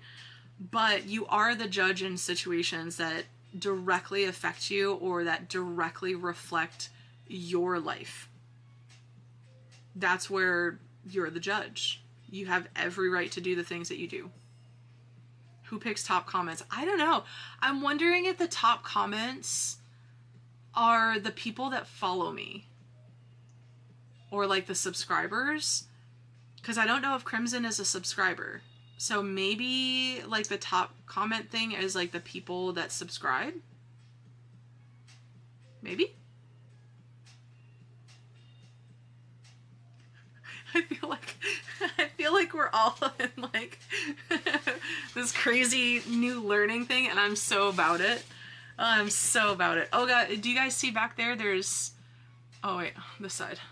Nope, that side. I don't know where it is. That side. Right there. Right there. The screen is mirrored and it's driving me insane. Do you guys see that right there? Those are oils. Those are new oils that are just sitting there. Those are coming soon. It is for subs. Ah-ha-ha. Ah-ha-ha. See? There we go. My powers of deduction. I love it. So, let's talk about using. Let's talk about using supplies. So we were looking at war water earlier. So we totally are special. That's truth. So let's talk about the good oil first. Let's talk about the like a fast money oil. Come to the dark side, Crimson. Come on. So spell oils come in all sorts of different shapes, sizes, and ways that they can be made. You will see it on TikTok. If you don't do it this way, it is the wrong way. If you put glitter in yours, it's wrong. If you put mica in yours, it's wrong. I don't know if I can roll my eyes hard enough for that absolute bullshit. I don't know if I could roll my... Like, did you guys see my eyes roll by your front door? Because I'm pretty sure that they did. There are different ways to make your oils. There's hot infusion, there's long infusion, there's tinctures, there's all sorts of things. So my oils are, for the most part, long infusions, which means I put oils, like essential oils, I put herbs, all into a carrier oil, and I let it steep for like at least a month, usually longer than that. Some of mine steep for like 3 months or longer. Like I have a Hecate oil over there. It's steeped for 3 months. And that is because during that duration, I let all of the moon phases hit. I let all of the special events hit, and I let my energy sit with it constantly. That's what I do. I felt your eyes roll all the way over here.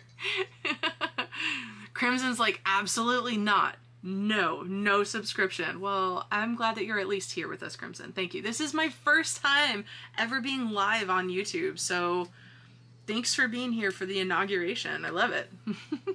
Reminding me of some Witch Talk drama. That's exactly what it is. Yeah.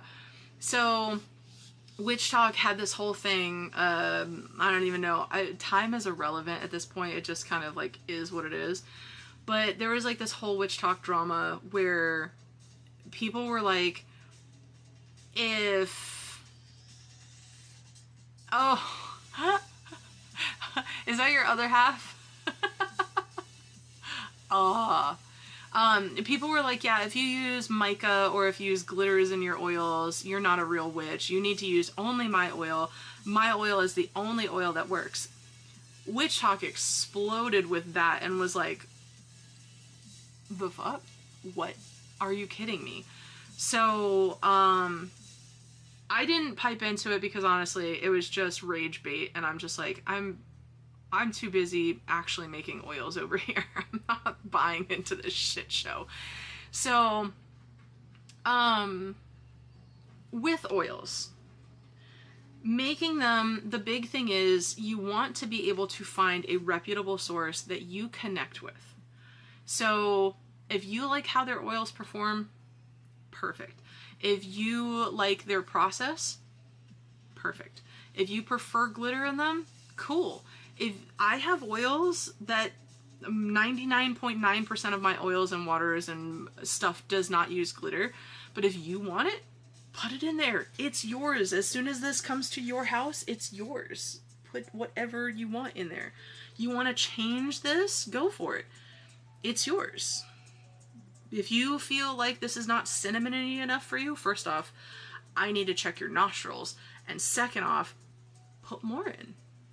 That's the beautiful thing about the craft, is you make it what you want. So when you use oils, let's say, how do you use these oils? You went and you got an oil from my website, which, by the way, darkstarcuriosities.com.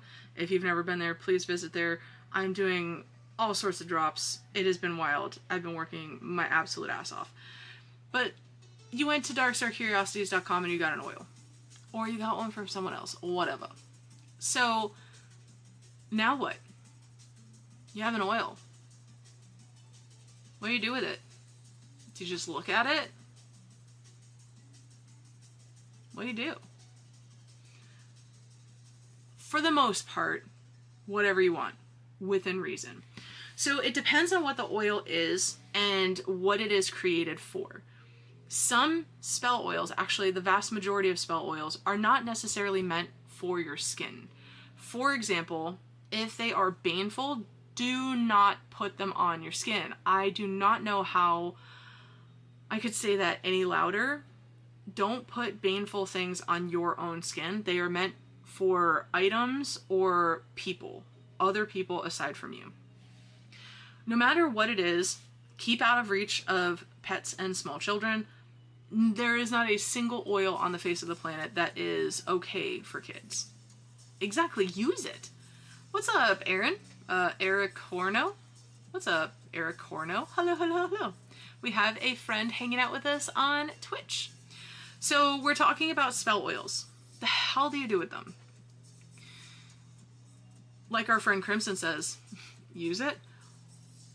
First and foremost, most oils that are spelled oils are not meant for skin. And a lot of it comes down to the ingredients that are in there.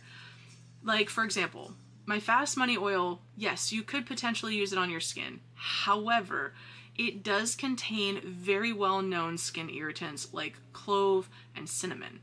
So if you have those two and you're like, okay, I want to put this on my wrist, you know, I'm going to the casino. I want to draw money in, and you use your hands at the casino, so I want to put some on my fingertips, I want to put some on my wrist. Test it first, see if it's okay, see how your skin reacts.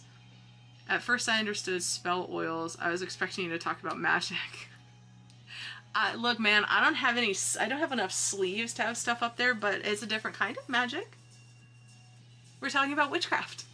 So if you're into witchcraft, stay, chat, learn, hang out with us. It would be awesome. This is my first time ever being live on Twitch. My setup is not like super fancy pants streamer setup. I'm usually live on TikTok. I go live on TikTok on Wednesdays and Fridays. And Mondays are going to be our new sip and chat days where we go live on YouTube and Twitch. So, yay. Alright, so we were talking about spell oils and how to use them. Can you use them on your skin? Maybe. So, depends on what they're made with. If you have allergies, it does not matter what person you message. You can message me, you can message any other creator. If you have allergies, they should be able to tell you the oil if it has the allergen in it. Now, I will say that there are some times that we do outsource. Like, for example, I actually get some of mine from folks that have made it themselves. Like the War Waters, these were made for me by a friend of mine. Do I know exactly what's in here? Nope. Because I trust what she does. I trust how she makes them. And I trust the way that these are created. I do know some of the herbs that are in here, and that's the important part. But the liquid, not a clue. It looks like it's probably iron water. Don't know. I know that there's some swamp water in there from Florida. So, right? Is that one Florida? Yep, from Hurricane Ian in Florida. So, for the most part, oils are going to be used to anoint things.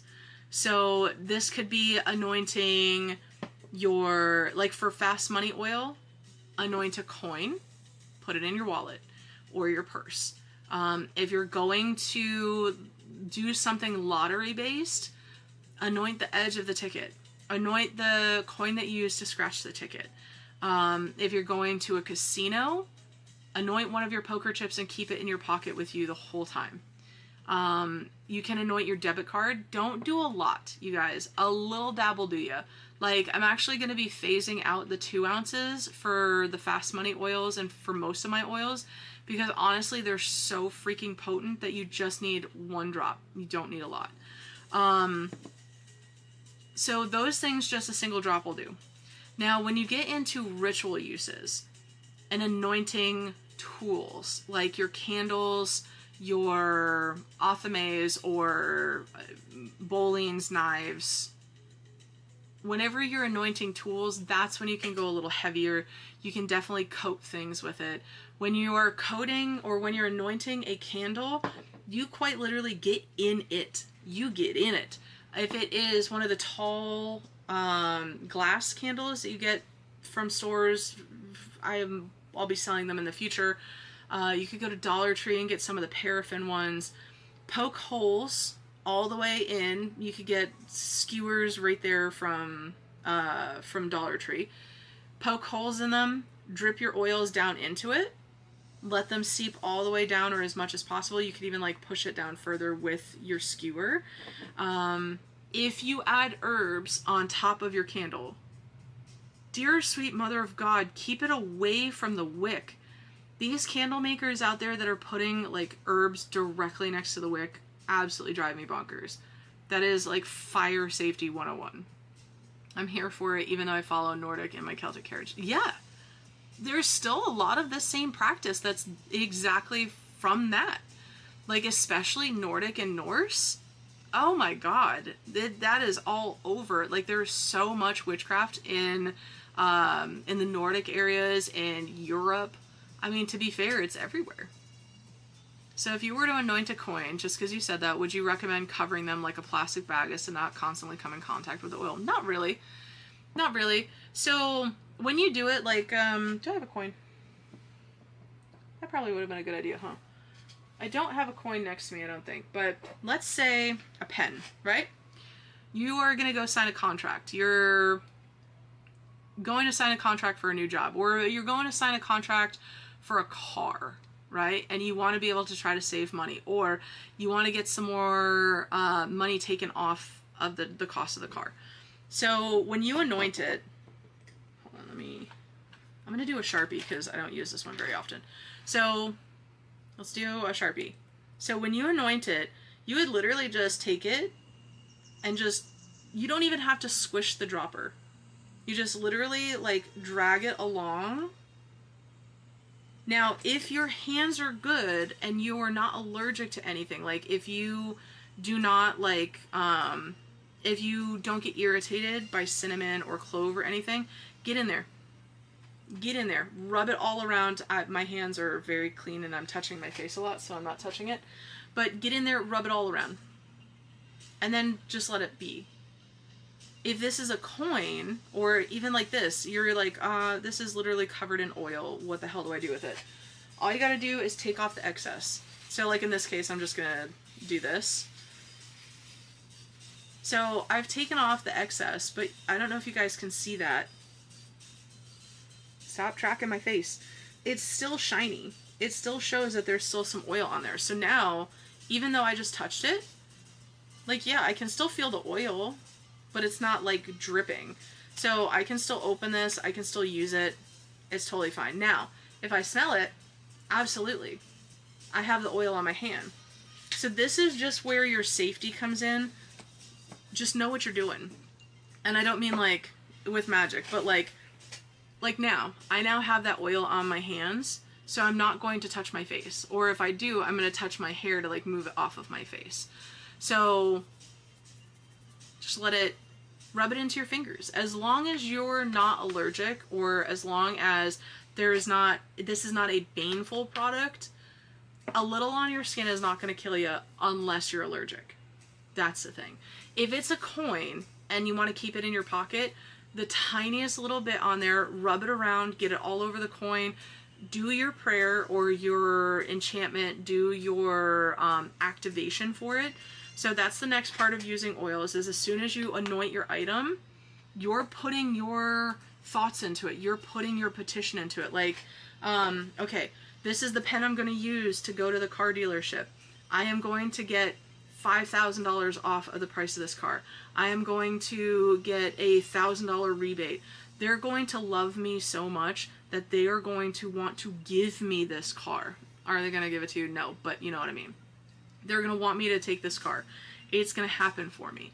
Like, if you're going to the casino, oh my gosh, I am going to walk in with $250. I'm going to walk out with $2,500. I am going to, put your manifestations in there. Put your enchantment behind it. While spell oils are spelled, that does not mean that it is a set it and forget it. That does mean that when you get it and you put it on the item, you still have to put your intent behind it. You still have to push your energy on top of it and really meld together so that they work with you, not necessarily just for you. So if you, like now, this still is oily to me. So, okay, my intent is here. The oil is here. I have done the things. Just wipe it off as much as you need to. That oil is still there. It's still going to be in the little grooves of this pen.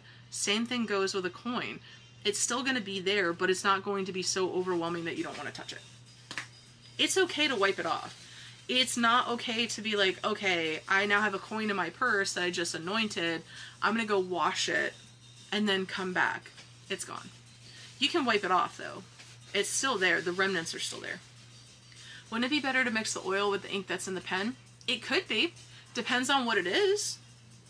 Depends on what it is for sure. Because I cannot not touch my face. I am literally going to hand sanitize. So that is a totally different thing, but a really awesome topic there, Crimson. So, inks. Inks are magic too. Not many people do this or know this, but you can absolutely make magical ink. You can absolutely use magical ink. It could be literally doing it from scratch, or it could be going to a calligraphy store or getting some calligraphy supplies and adding a couple drops of oil to it, or adding some herbs or ashes to it. Any of those things can absolutely help to be able to create a magical oil for you. How long does it last, would you say, on objects? It kind of depends on what the object is, and it kind of depends on how much the object is touched. So, like, if the object that you're working with is constantly being handled and constantly being touched, it's going to wear off faster. And also, too, it's going to take more of your energy to put back on that enchantment. It's going to you need to reapply your intentions for it a little bit more. So where previously, like if you have the coin and you just put it in your wallet, it's there. It's really not getting touched. But on the flip side, if you want to touch it more, you could actually take it out of your wallet and rub it kind of like a worry stone. Same thing, just make sure that you're getting all the excess off your hands. Don't touch your eyes, don't touch your nose. But as far as how long it lasts, feel it. So the oil itself on things, it's just like any other oil. It's just like, what are your, like body lotions and stuff, right? Just body lotions. It could vary depending on where you are, what your weather's like, stuff like that. Mundane things will affect it. But as far as the energy that's behind it, it really genuinely all depends. Think of it like a battery, right? The more that you're tapping into that energy, the more it's going to deplete. So the more that you've got to go behind it and re-add that energy back to it. So if it's been like a couple weeks and you're just like, I don't know, man, money is just not really my friend. I feel like I'm having a hard time saving. I feel like I'm spending a lot. I feel like I'm just not really drawing the money in. Do the enchantment again. Take that coin out. Spend a little bit of time with it, clean it off from what it had before. It's probably got some muck on it now. Clean it off, cleanse it, start again, add the new oil, add the intentions. Round 2.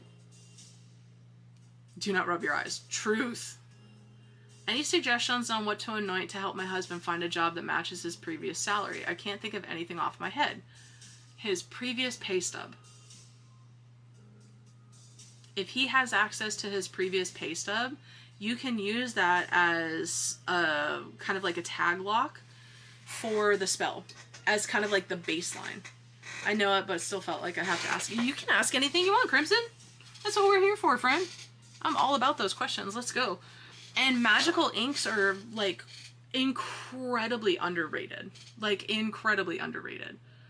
It's not a very common thing anymore, especially since most people don't even know how to use a calligraphy pen. That's also one reason why I have a new product that'll be coming as soon as I can perfect it. Because I did the first recipe and I didn't like how it came out. It worked, but it wasn't it for me. But there's something that'll be coming. I don't want to say it because this is a much larger platform. But there's something that'll be coming. It's in the vein of ink, but not totally. But it's still good for magic and still good for writing. So Kim, yes. So Kim had said, any suggestions on what to anoint to help my husband find a job that matches his previous salary? I can't think of anything off the top of my head. The previous pay stub is going to be the best. That will act like a tag lock for him, and that will also act as a baseline for the spell work. So you could even, and don't limit yourself either. Don't say, we want a job that matches his previous salary. Matches or better. Because if you just stick to matches his salary, you may be missing out on incredible, incredible options that would have never come your way simply because you've limited yourself.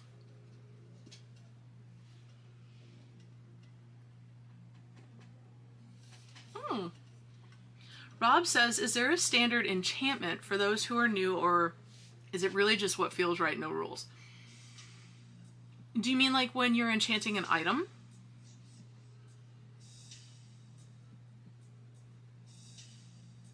Like if you're enchanting an item? Kim says, unfortunately, it was direct deposit and he never got pay subs. Also, he was fired and the owners were extremely evil people. That sucks. But legally he can ask for his pay stubs, but if he doesn't, I totally understand. Use your bank statement. A direct deposit from his job, same thing.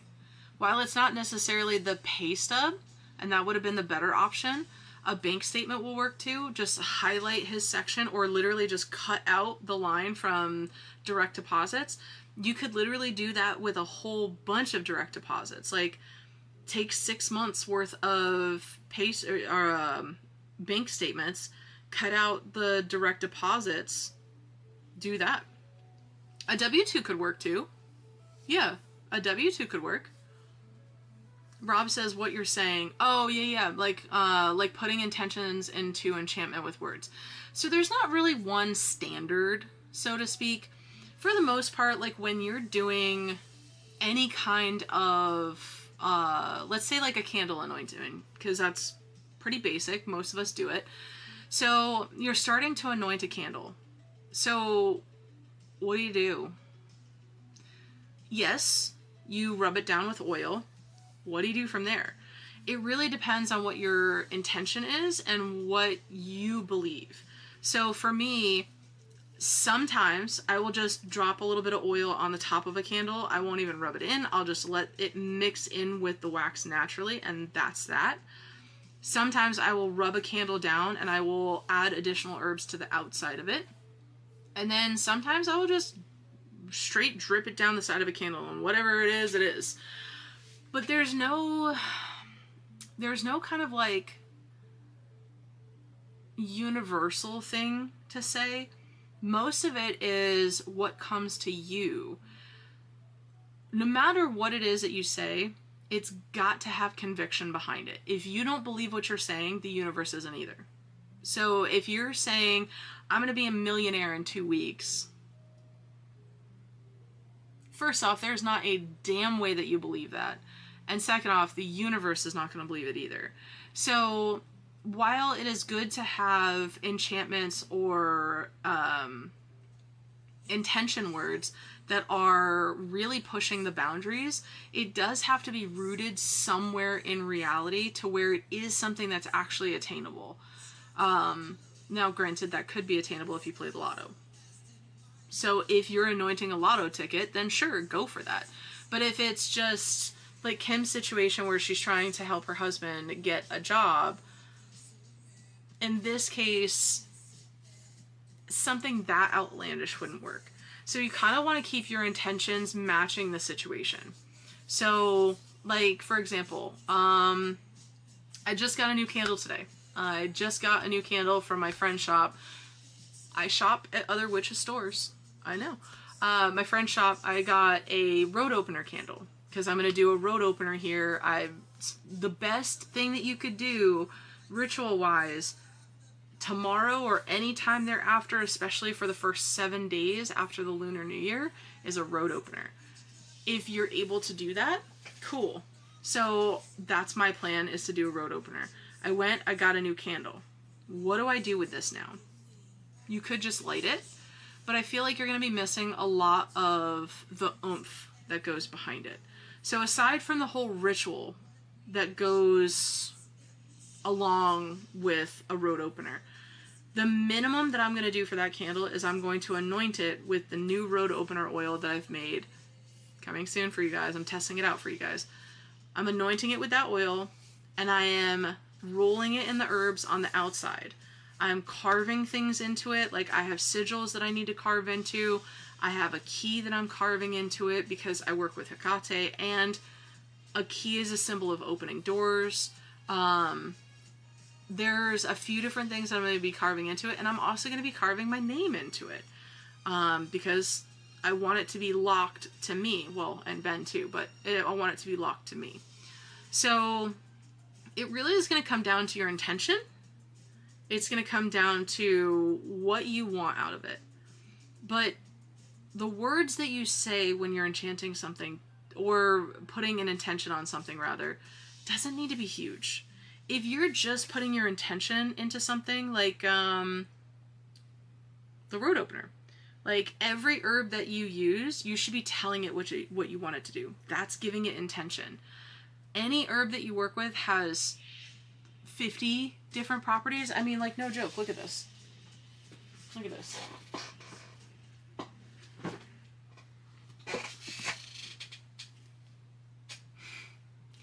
Anything that you work with has a butt ton of properties that go with it. So how does it know what you want it to do? You tell it. So, like, for example, let's just open up randomly to a page. Emerald, right? Let's say we're doing something with emeralds.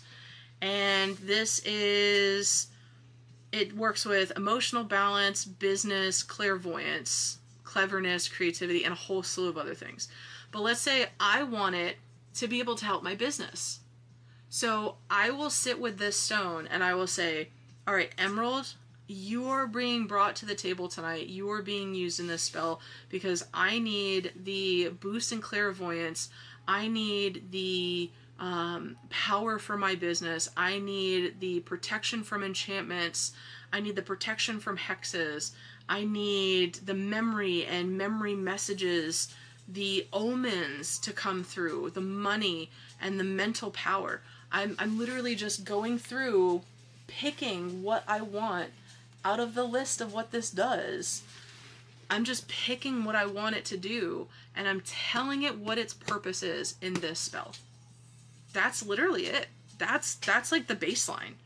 When you are doing any kind of spell work, if you are adding raw ingredients, crystals, herbs, plants, trees, tree bark, dirt, whatever it is, if it is raw ingredients, it is your duty to tell those ingredients what it is. And that is the adding the intent to it. If you're using a pre-made ingredient, all of the ingredients that have been brought together in this item, I am using you to be able to call in wealth, abundance, financial prosperity with no harm done. I am using everything that is in here to be able to enhance all of those things, the finances. I want it to enhance my money flow. I want to be able to enhance my willpower with money. I want to have such a better relationship that money just can't help but come to me. I want my relationship with money to be best friends, so it is now attracted to me. It can help you to overcome money blocks as well, or blocks in your thought process, thoughts in your brain, thoughts in your practice, because you're putting your intent behind that. So then when you use this in a spell, you don't have to enchant the whole bottle. You can literally just enchant whatever you pull out. So this is going to be used to be able to enhance my financial situation. This is going to be able to make money flow to me.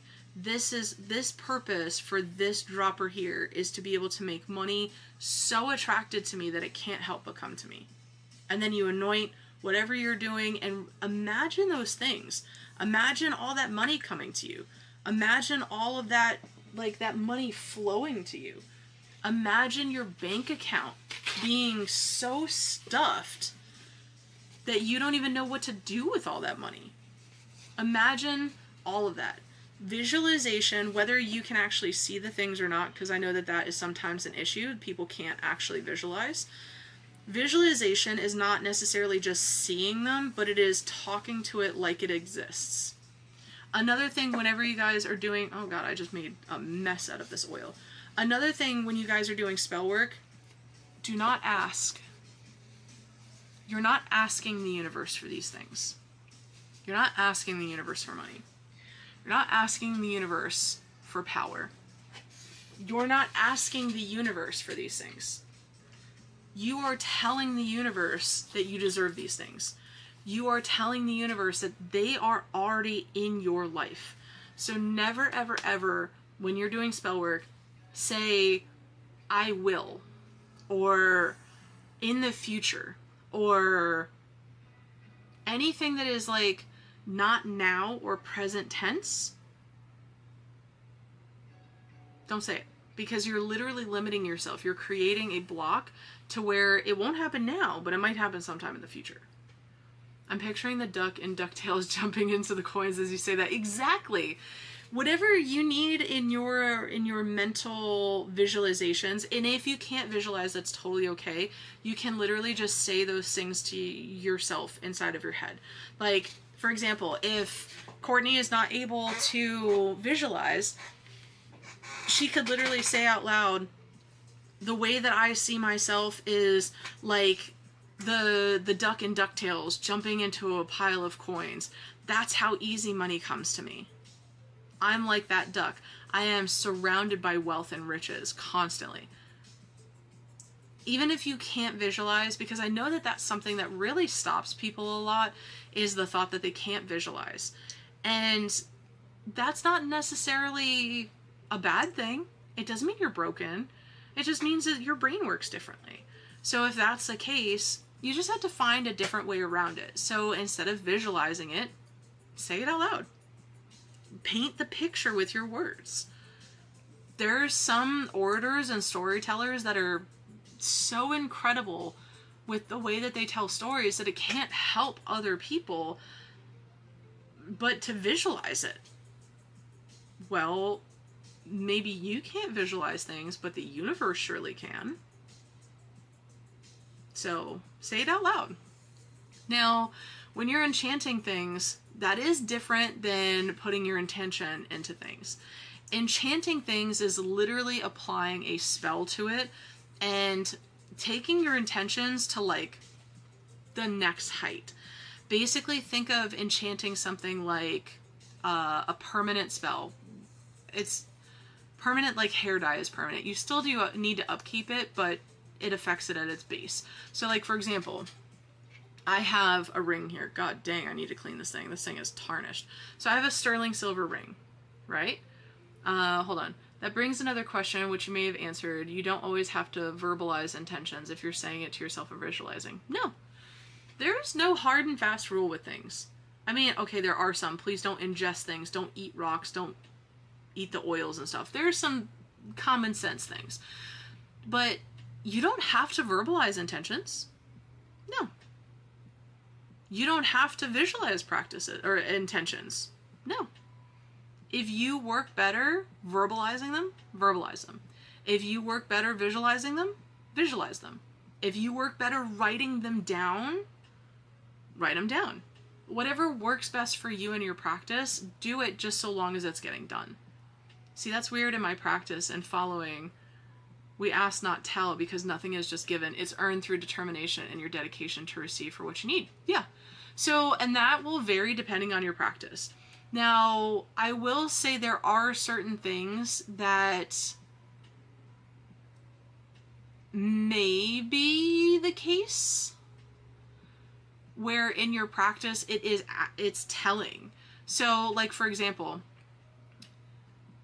when we talk about spell work, where you're telling the universe that this is what's happening, it's not regular spell work. That is technically manifestation work. That is technically altering the energy that's around you. That's literal witchcraft. That's you making that energy shift. That is you manipulating the energy. That is you manipulating the things around the universe to be able to help it align with what you're doing. You don't ask for those things. Now, there are certain things that you would absolutely ask for. And again, this is all dependent on your beliefs, your branches, your sects that you're in. There's, like, for example, Crimson is very involved in Nordic traditions. I think you said Celtic as well. So that's going to be different. Celts are very different in how they practice. A lot of Celtic traditions are not a tell. They are ask. Most of that is because it branches from some form of folk magic or from some form of like druid-based magic. I'm not going to speak heavily on that because I'm not an expert in Celt traditions, but that's where a lot of that pulls from. And so since they work with spirit energy different and they rely very heavily on kind of like ancestor magic rather than the kind of things that like overarching witchcraft draws from, it's going to vary. Now, this is a great example. There is no be-all, end-all. What I'm telling you is how I teach, and it is the things that I practice, and it is how I help folks to be able to learn the basics of things. Take what I give you, go learn more. Go learn more. There's an entire world of different practices out there, and a lot of them will align with what I'm at, and a lot of them won't. And that's the absolute beauty. That's the absolute beauty of the craft. Doesn't matter what label you slap on it, it's different. So Crimson is right in that their practice, it doesn't look like that. They don't tell the universe what they're getting. They ask. All different. But your rocks look like yummy food. There are so many rocks that look like food. There are so many. Oh my god. I got these absolutely like gemmy pieces of fluorite at one point, and I still have this one slab. I am in love with that slab. Oh my god, it's so good. There is this absolute stunning slab. It looks like the juiciest Jolly Rancher, but like the gummy Jolly Ranchers. Oh my god. Every time I see it, I just am like, I cannot lick this rock. I cannot lick this rock. Stop it. Yeah. I actually had to, I had a market once upon a time where I do not know what was going on that day, but the amount of people that tried to either sniff the rocks or lick the rocks was just off the charts. Like, it was also my very first market ever, and I was like, is this normal? Is this normal? Do I have to deal with this all the time? Dear God. Let me circle back. Baja Fluorite for me. Yes. I mean, it's literally called Baja Fluorite, like Baja Blast. Yeah. So circling back, let's talk about enchanting versus intention. So adding intention to something is telling it what purpose it's serving. So like, for example, when I am working with the emerald that we were just looking at, I was going through the list of associations and saying what I wanted it to do for me, what its purpose was. Now, on the alternate side, Crimson, who doesn't necessarily tell but asks, they might sit down with it and say, okay, Emerald, I picked you for this purpose. What purpose do you want to serve in this spell work? What purpose do you feel is going to best bring things? So that could be how their practice goes. But meanwhile, for me, I would say, first off, I picked it up for some reason. So there's some reason why it called to me. And I would ask it too. I would say, hey, you called to me. What is it that I need to be bringing you into this spell work for? I will listen. I will download the information and take that information. And then I will add my own intent on top of it. Like, thank you so much, Emerald. I understand that you called to me to be able to help with my clairvoyance. You called to be able to help me with curse and hex protection, especially since I'm in the public eye. Thank you. I would like to add on to that. I would like to give you the purpose in this spell work to be able to enhance my business. I would ask of you to lend your hand to do X, Y, and Z. It doesn't necessarily matter your verbiage. If you feel better in asking what it does or its purpose and that's what you leave it at, cool. If that is not how you feel and you very much so feel like you need to tell it, cool. Just as down to your practice. I just like learning the differences between each followings and practices. I've studied a lot of religions and spiritual followings. 100% same. My path was very, very, very wiggly to get to where I am today. I very much so started out learning a whole bunch of different religions. A whole bunch. I studied Taoism. I studied Buddhism. I studied Eastern religions as a pretty big whole. Like, whole, not like whole. I know that sounded strange. I studied Christianity.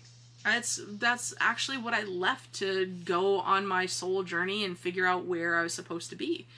Ultimately, I ended up in witchcraft, and I started with Wicca. just because there's a start point for you doesn't mean that that's where you're going to be the entirety of your practice.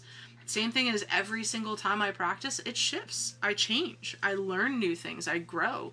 Some things that I've practiced in the past have phased out and I'll never do them again. Some things I don't really have an interest in doing.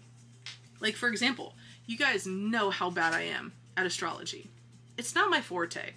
I don't really want to practice it, but as a educator and as someone that does make oils and could very much so benefit from some of the knowledge, I'm learning about it. But does that mean that I'm going to make astrology like a big part of my practice? Fuck not. Absolutely not. Do you guys know what goes into astrology? No, thank you. Mm-mm. The folks that are super into astrology, you guys are amazing. Maybe partially insane, but also amazing. Fun fact, I was a preacher's kid. The parallels of witchcraft in some religions is almost laughable, but they simply label it differently, so it's okay to them, which I find that... Yeah. So Ben, he grew up a preacher's son. He himself was also a youth pastor. Ben was.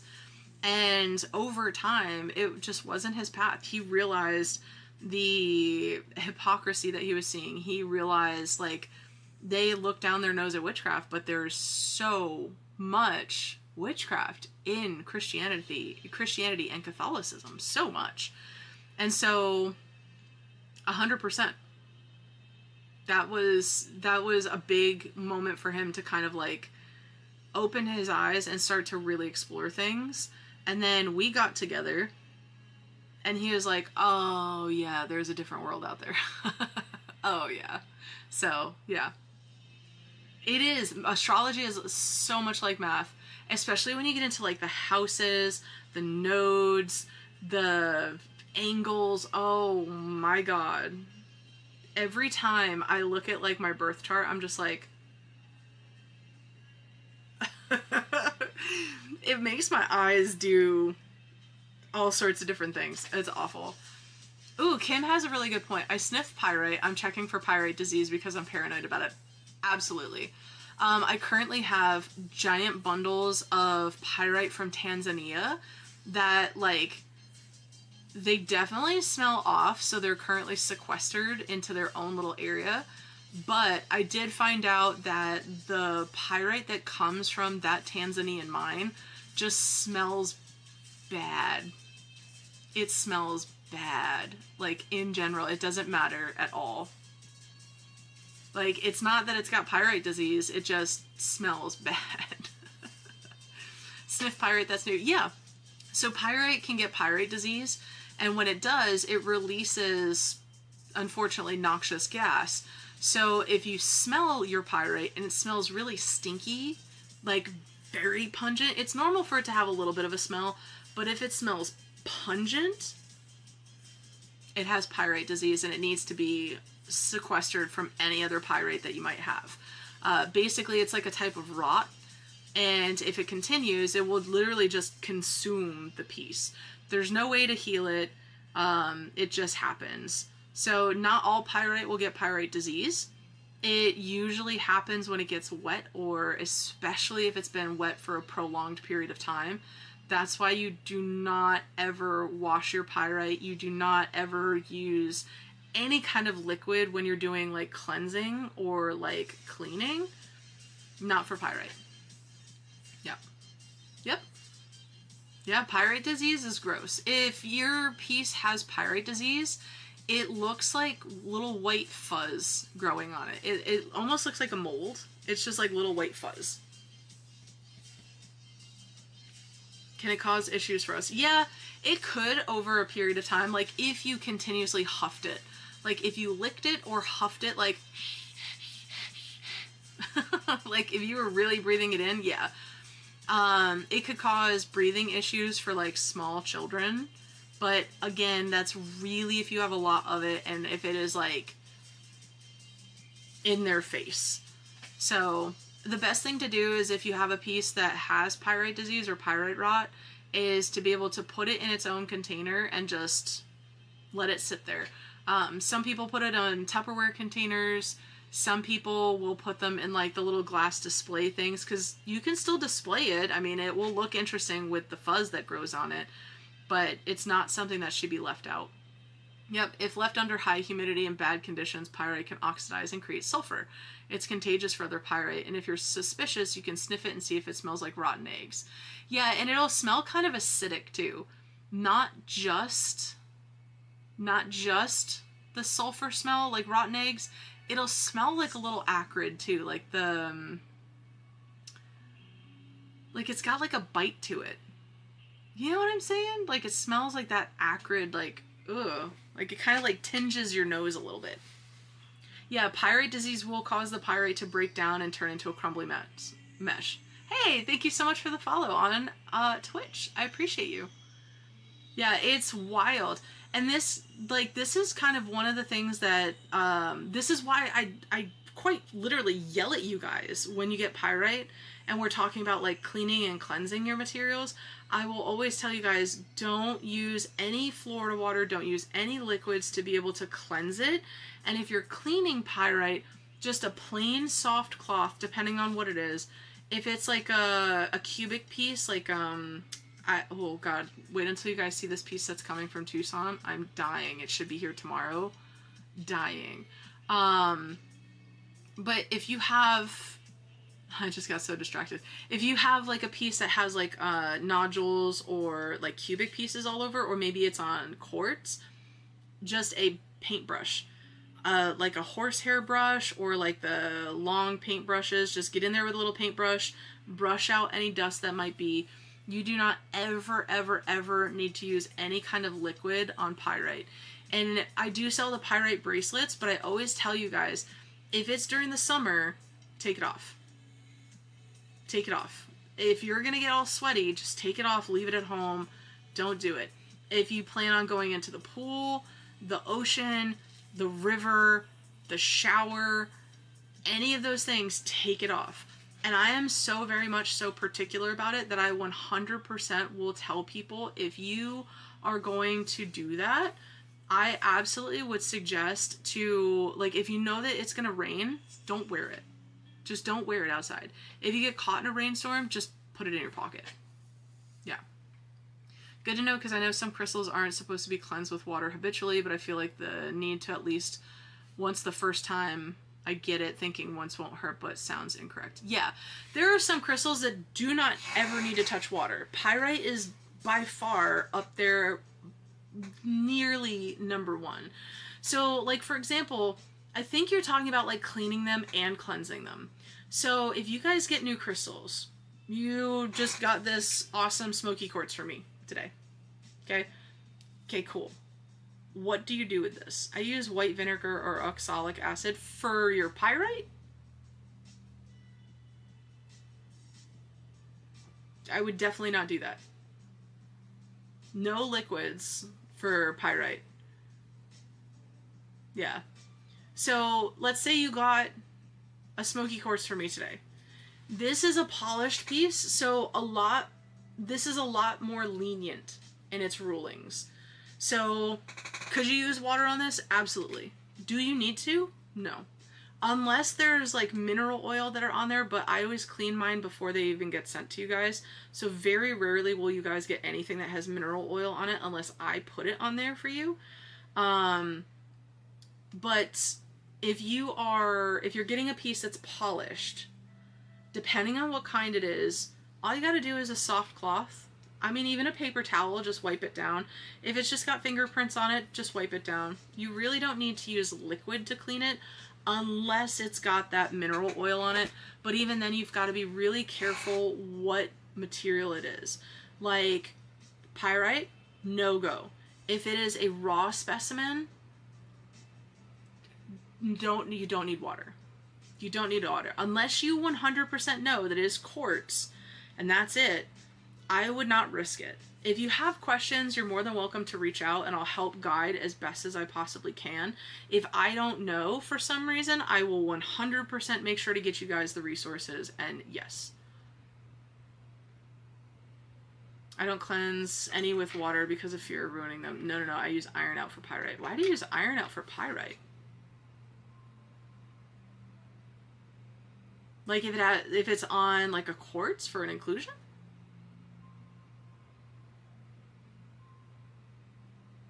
Can't say I've ever heard that before. Oh yeah, if it's on like quartz and yeah, you can use a little bit, but you need to clean that like immediately, because if it stays prolonged wet from any source, it's gonna start to form that disgustingness. Yeah, stinky cheese. So gross. So gross. But yeah, so you get new crystals. If it is polished, for the most part, unless it has mineral oil on it, just a soft cloth. Just a soft cloth, just wipe it down and you're good to go. Easy peasy. If it is a raw specimen, odds are you don't need to do anything to it. But if there's maybe some dust on it, or like, for example, great example, I haven't dusted in my office in forever. This is one of my pieces. This is one of my pieces in my collection. I love black tourmaline, like really good high quality black tourmaline pieces. This is dusty AF. It's so dusty. So what would I do for this? I would not put this in water. There's no reason for it. All I would do is either get canned air or just a soft paintbrush. A regular soft paintbrush, and just get in there. Or I have a toothbrush, and you literally just get in there and very gently just brush it off. Just brush it off. That's all you gotta do. You don't have to do a lot for these things. See? And just a little bit. That's all you need to do. Just get in there with the nooks and crannies. Just a regular Dollar Tree toothbrush. But you don't really need liquid for the vast majority of things. Crusher, I'm going to call you Crusher because I don't think I can say the other thing on YouTube. But Crusher was talking about using iron out. Really, iron out is only used if you're trying to get iron staining off of something. Most commonly used with quartzes. Most commonly with quartz. So, especially quartz that is straight out of the ground, because a lot of quartz will have iron staining. See, now you're talking about all the shiny rocks and now I'm confused. Ha ha ha, we have crossed over. Crimson has lost us. We talk about it all. I love it. I love it. Yeah, it's kind of a wild world with crystals and minerals. And one of my favorite things is the old adage that if it ends in ite, I-T-E, it's not supposed to be wet. That's a very, like, broad term. Like, I mean, it's like saying, like, scalloped potatoes are potatoes. Like, that's just so broad. Like, it's, yeah. I mean, some of them can't get wet, but the vast majority of them are fine. Like, labradorite, it's fine to get wet. Is it, like, keep it wet? No, not really. Fluorite, don't get it wet. It's okay to be wet, but you want to not keep it wet because it is a fractal, like, it can fracture very easily, especially if it gets wet and then has heat or cold shocks. It can cause fracturing. Selenite, don't get it wet. It will start to degrade over time unless it is true selenite. And then, surprisingly, it's fine to get wet. Satin spar is this type of selenite that you don't really want to get wet with because it will very much so degrade. Like, you'll start to see, like, some of the little fibers coming off. So aside from wiping, you should be good to just use selenite or whatever charging method you use for new crystals. Yeah. If you're, okay, so there's two different worlds when it comes to a new crystal in your house. There is cleaning and there is cleansing. Two different things. Very similar, two different things. Cleaning is the act of physically doing so. Cleaning your crystal, like getting dust off of it, getting mineral oil off of it. That's cleaning. Then there is cleansing. Cleansing is the spiritual side of things. Crimson's like, I'm done. Bye. Crimson, it's still magic, I promise. So cleansing is the spiritual side of it. That is where you are cleansing the energy that is attached or the innate energy that is with that crystal. So if you are looking to clean a crystal, it is very, very, very particular to know what can and cannot be done to that crystal. Can it have water? Does it need iron out? Does it need, can it have a toothbrush? Is that okay? Knowing the makeup of the crystal is important because you don't want to damage it.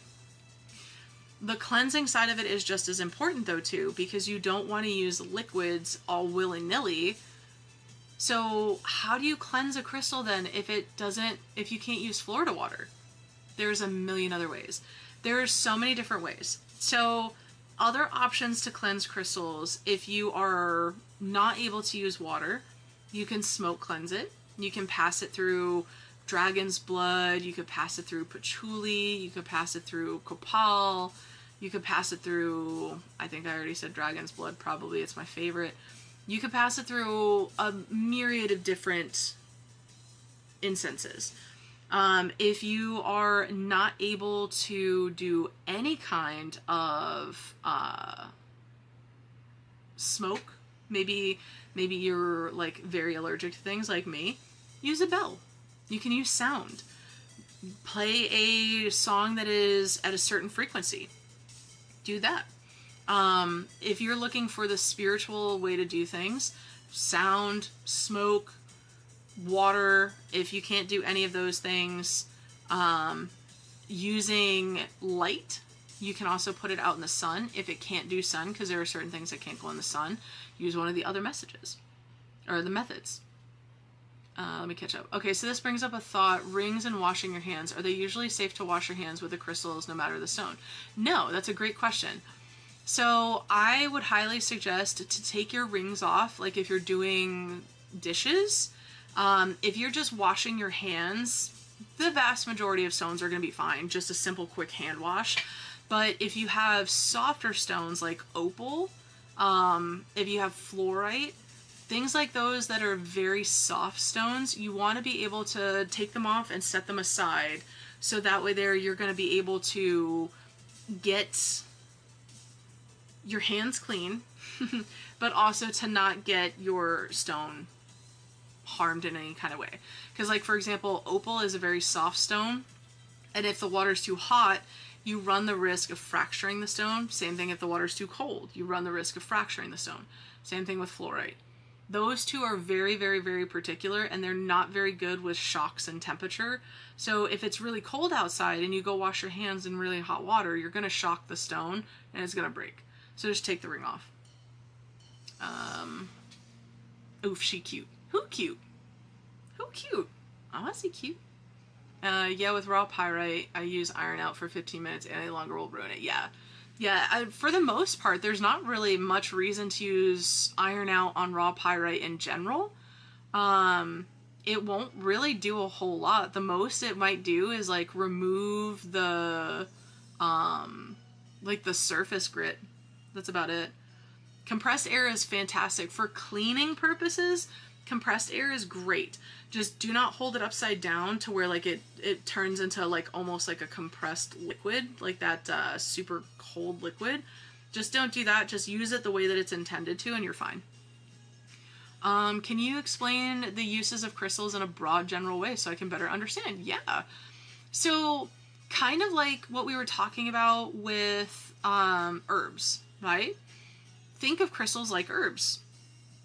Very similar. Very similar. You can use crystals basically most of the same ways that you can use herbs. You can put crystals into oils as long as they're safe. Again, there are some that are not safe, like pyrite, fluorite, certain ones cannot go into oils. But you could put some in oils to be able to help give the metaphysical properties from those stones into the oil. You can use them to enchant, do crystal grids. You can use them to cleanse each other. Like, for example, Rob was talking about selenite. Yep, selenite cleanses too. It also charges. So you could use selenite to be able to cleanse it. Any one of those options are fantastic. Glad I need to get to bed. Glad I caught you live. You're such an amazing person. You're kind and I appreciate you. No problem, Kim. Send me a message. Let's chat about the stuff for your hubby and let's see what we can do. Thank you for being here. I appreciate you. So yeah, so using crystals, it doesn't have to be really elaborate, can it? Oh yeah, it could be totally elaborate. You could do like these huge, elaborate energy chambers where you quite literally are creating like a pyramid out of crystal and you're laying underneath it. You could use crystals on your body during Reiki sessions to be able to help align with the chakras. You can use crystals during spell work to lend additional energy or to maybe even change the intent of a spell. You can use them to throw at people.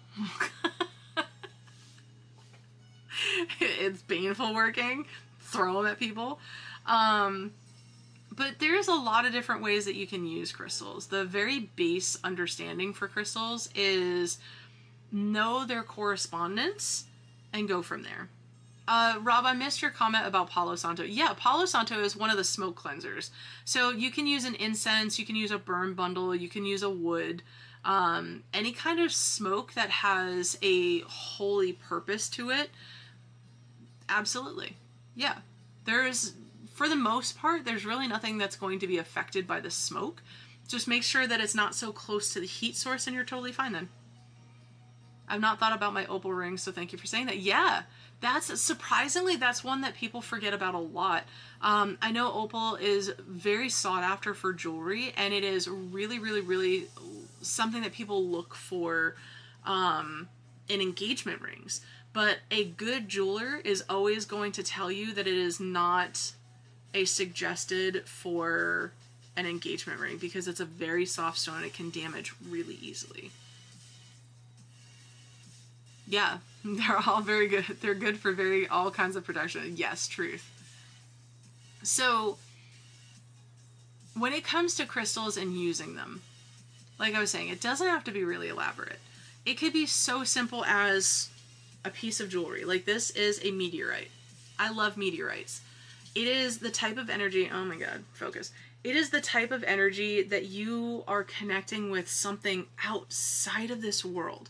You're connecting with something above you, bigger than you. You're connecting with something celestial and beyond. You're connecting with energies that are not Terra.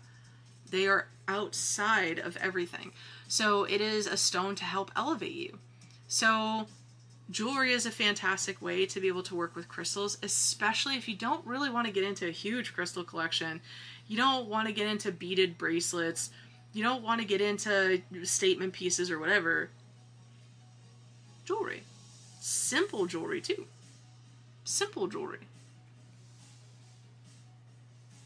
What are your thoughts on some of the sprays out there like Palo Santo spray, either for liquid-friendly crystals or room spaces in general in place of smoke? Yes. So I actually make some myself. I ran out and I am just now redoing my stock for those. So Palo Santo sprays are fantastic. You will see some controversy on whether or not it's okay to use Palo Santo. So this is going to vary depending on who you talk to. There are thoughts that Palo Santo is a closed practice because it is a Peruvian material and it is part of some Peruvian spiritualities. However, with that being said, the biggest issue with Palo Santo is more the harvesting of it. There's definitely some places that do not harvest very well. They over-harvest. They will only harvest live trees. And that is quite literally the antithesis of what Palo Santo is.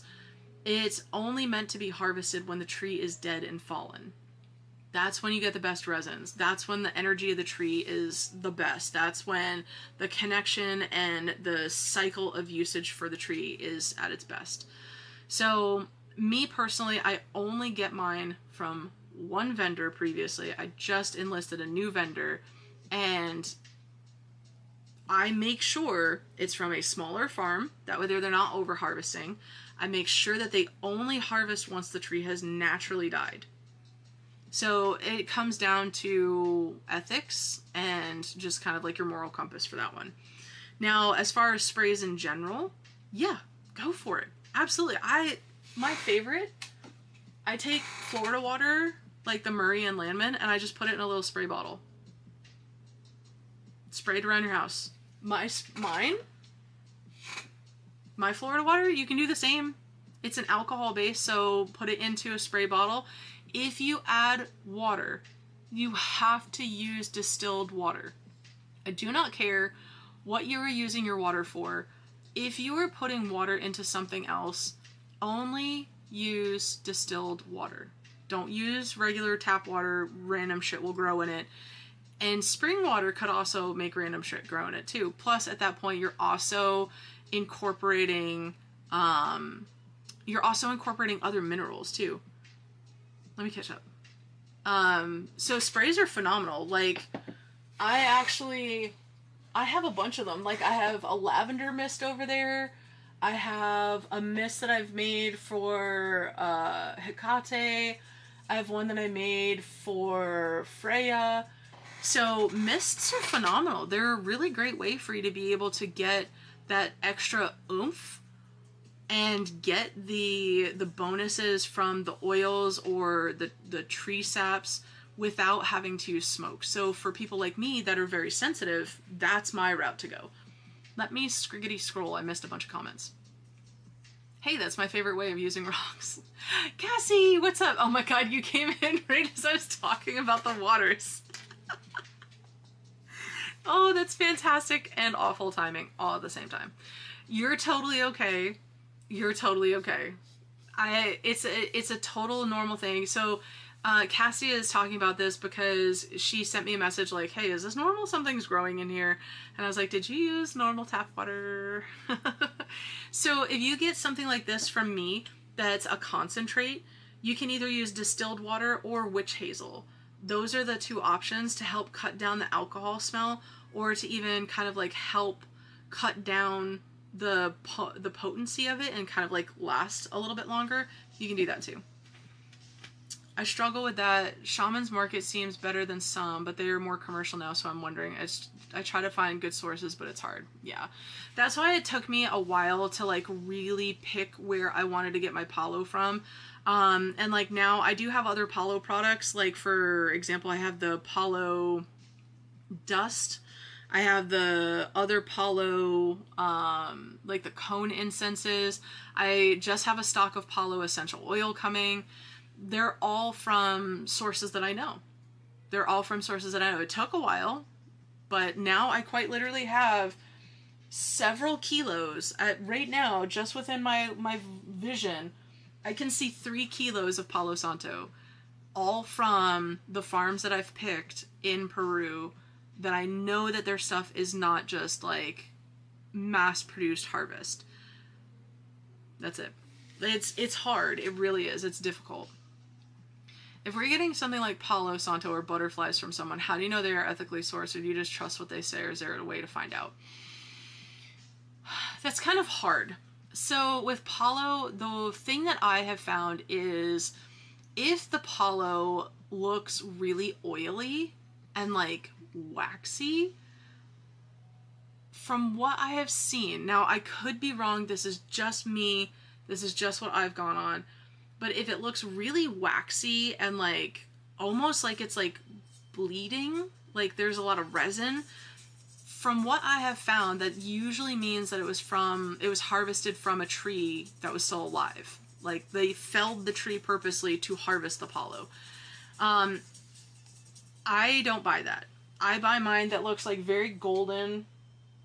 It does have like brown streaks in it because that's naturally Palo, but like mine are very golden. And that's what I've found to be the better way for me to be able to kind of like visualize. Now the only time that that's different is if there is, if it's a carving, like the bears, the What else did I have? I think it was a turtle. The bears and the turtle, yeah. So the carvings will be because they polish it. So that's all. As far as butterflies, that's really hit or miss. It's really going to come down to, do you trust the seller or not? If you trust the seller and you hear what they're saying and they can tell you how they choose their stuff, go for it. Like the butterflies that I get, I know the wholesaler that I get them from. I know that company. They are located in Peru. They own a butterfly sanctuary. They only harvest the butterflies once they have naturally passed. There are a lot of places that you could go buy stuff. It's not like that. One of the biggest things that I would highly suggest for oddities, like bones, wet specimens, taxidermy pieces, butterfly mounts, bug specimens, anything like that, do not go to a big box store. So no Amazon, no Temu, no, God, I don't even know any of the other sites out there, but none of those things. Find yourself a small creator or a decently established business that you can learn to trust and go from there. For me, I am bringing in more. I actually just got a ton more butterflies coming. I actually also have some that have not been mounted yet either, so I've got to get to those. I have a bunch of friends that give me bones. I quite literally have tubs of bones in my garage. And then for the smaller bones, I have sources that I have seen their practices. I know how they harvest. They will literally go and get roadkill. Vulture culture is a thing. With butterflies, it's a whole lot more particular. And the number one, do not buy ever. No matter how much somebody tells you they are ethical, they are lying, and that will make you really start to question other things. Don't buy bats. The only caveat to this is if that person themselves raised the bat, or if they work in a zoological setting and they were able to get the bat that way. Other than that, they are quite literally raised specifically for that purpose, to be a mount, and it is awful. It is absolutely awful. There's so much with bats. I am a huge bat person. If you guys are here from the TikTok community, you know how much I love bats. It's part of the Dark Star brand. I do not own a taxidermied bat. I refuse to get one. I refuse. Must have been my psychic ears burning. Yeah, still casually looking for mantids. Yes. So, during Tucson. Oh wait, I missed a comment here. Crimson says, okay, see, I use different types of metals, and I guess is my form of crystals. Yeah, so using different forms of metals is the same exact thing as using different crystals. Just in a different font, that's all. So using gold for prosperity or abundance versus using silver for feminine connection or connecting to ancient wisdoms, using brass or copper to be able to be conductors or connect to those ancient wisdoms too. It's the same exact thing as using crystals, just a different font. That's all. I looked for mantids for you in Tucson, and the bug vendor there's a couple of them, but the main bug vendor that has like the really good mounts got wiped clean within the first week. Like, wiped clean. Like, I don't know what happened, but no joke, like when I got butterflies from there, that was literally the only thing he had left was butterflies. That was it.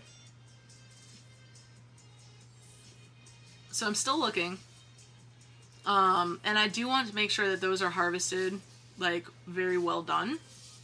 Because I feel like that is one that you don't want to play around with that kind of energy. For sure. I mean, granted, I don't want that from anything, but still.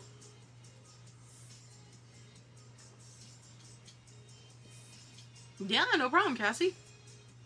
Ugh, Cassie, Bethany. Jesus. Still calling you Cassie over here. God. Jesus. I see Bethany and, like, my brain just goes to Cassie. Oh my god. So let's talk a little bit about what's coming up. You can still say Cassie. I swear to God, you were just like Cassie forever emblazoned in my noggin. Let's talk a little bit about what's coming up for Darkstar, because I do want to give you guys a heads up. So, I'm going to be going hard the next few weeks. I am going to do another sip and chat probably next Monday, depends on how this upcoming week goes. But we're going to do another sip and chat. It's going to be a little bit shorter. I'm going to try to get it to be like maybe like an hour long. I don't know how that's going to happen. I think we're going to come with like organized questions. So I'm going to ask you guys to think real good, long and hard over the next few days and get some questions together for next Monday. You can write them down. You can send them to me, send them to the group chat. If you're in the Discord, I will make a whole channel for us here. But write down some questions that you guys have. Don't ask them in the lives. You can ask a couple for sure, but anything that's in there, I might take and like go over again so that we have a set list of questions. Can we drop them in the TT group chat? Yes. Yeah, drop them there too. That's perfect. That'll work. You can send me a message. You can drop them in the TT group chat. You can send me a message on Insta. Whatever makes your heart happy, my love. But garner your questions so that way there next week or next Monday, I will just write down the list. I was making weird sounds in my head. I'm glad that they didn't come out.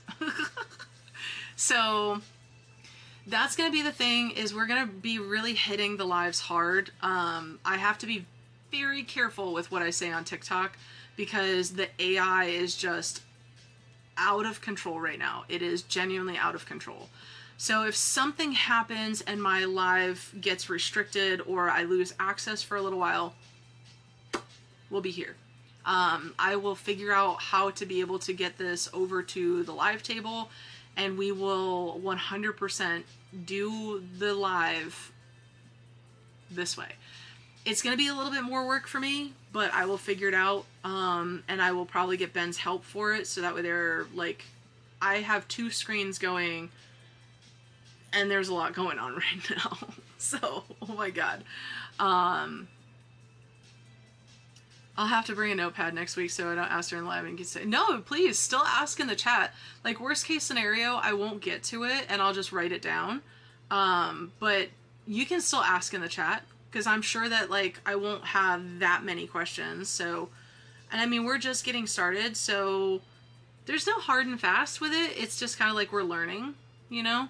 But please, feel free. Stay interactive because the more that you guys interact, the more I have to look at and the less that I'm just like staring into an abyss of a camera. So there's that too. But all right, so we're gonna do more lives here on YouTube and on Twitch. I am gonna be doing multiple lives for the table. I'm thinking about possibly doing an unboxing on Wednesday night. I'm not 100% sure. I have to talk to Ben because I would need to be in the living room for that, and I need to make sure he's okay with us being kind of loud. But I'm getting 5 boxes from Tucson tomorrow. So I'm thinking maybe we could do an unboxing on Wednesday. So we'll see how that goes. But we're going to be hitting the lives very hard.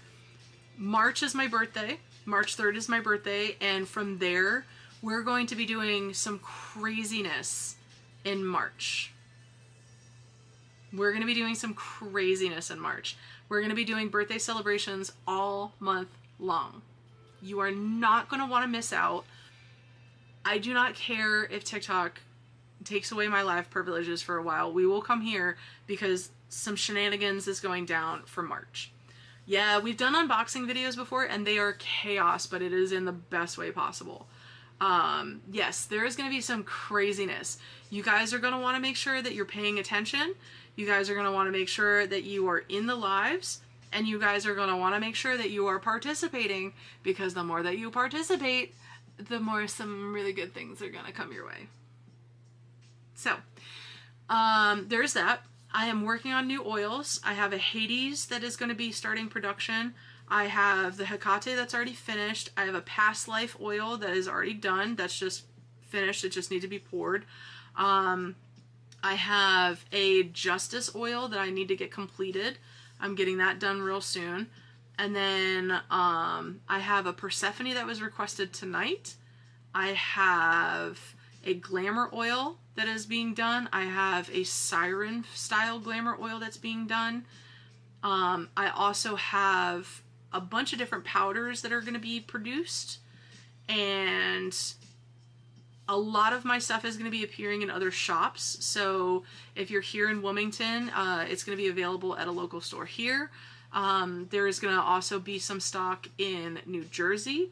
There is also going to be some stock in Raleigh, North Carolina. So it's going to be everywhere.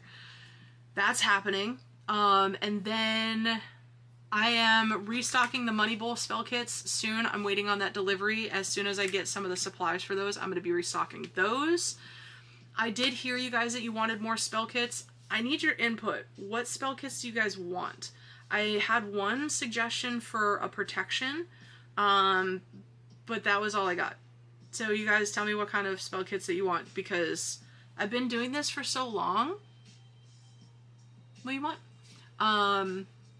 So help me out with the spell kits. Tell me what you guys want. If you guys are watching on YouTube and you have no idea what the hell is happening, just drop some info below on what kind of spell kits that you would like to see handmade by a 30+ year witch. And those will be available on the TikTok lives and available on darkstarcuriosities.com. If you do that, how are claims going to work? Do you have something that shows all apps when the comments come in? Yes. So I would probably do just one stream. Like, on my left screen right now, I have my YouTube studio. That's on my left screen, and I don't really need that so much, but it does help me to see, like, how many viewers are coming in and out, what the average view time is. I can see our chat there, but then on my main screen, I have my program. It's called Meld. I'm using Meld instead of OBS, and that's kind of like a giant program that has a bunch of different things. Like, I have a combined chat on my right hand side that shows the YouTube chat and it shows the Twitch chat, so I can see both of those. And then it has all sorts of stuff. Like, if you guys want, did that work? Did that work? Oh, look at that. Look, we can view the website. Oh my god, how fancy. So I'm slowly but surely setting things up to where we'll have different things. So when we do things, did it show up? Yeah. Hey, look at that. It actually showed up. Oh my god. So when we do that, we're going to be able to... Oh, Jesus Christ, please no. Don't do that to me, Rob. Don't do that to me. So whenever we're doing stuff with the website, we can always talk about what's on here, how to get to the places, where to find the things. I can browse around on here. So when we do the live sales, I will have something set up to where it will slow the chat a little so I can actually see things. But I definitely need to set things up a little different. And we need to work on the lag, because there is a pretty sizable lag. Like, I just changed the scene in my Meld, and it still shows me on the website on YouTube right now. Like, it's just now changed on my YouTube. That's how long the lag is. So we're going to have to figure out the lag, because that is definitely a big issue. But also... Yep, I'm definitely confused. What you confused about? But we'll figure it out, and that's something that I'm going to tap Ben into helping us, because he used to be a streamer, and I am so far outside of my depth right now. I'm lucky I got this put together myself. I did, like, all of this myself, and Ben just kind of, like, tweaked a couple things and did a test live for me this morning. So yeah. So there's a lot that's coming up for Darkstar. There is a super secret thing that's happening, but I'm not going to tell you guys right now because I don't want to jinx it. I don't want to jinx it. We're in the process of things, but a very large goal for Darkstar is looking very good to happen before the end of the year. So keep your eyes peeled. Yeah. Other than that, if you guys have requests, please feel free to just send them on over to me. Send them on over. If there is any requests that you guys have for oils, salts, powders, ritual needs, shoot them my way.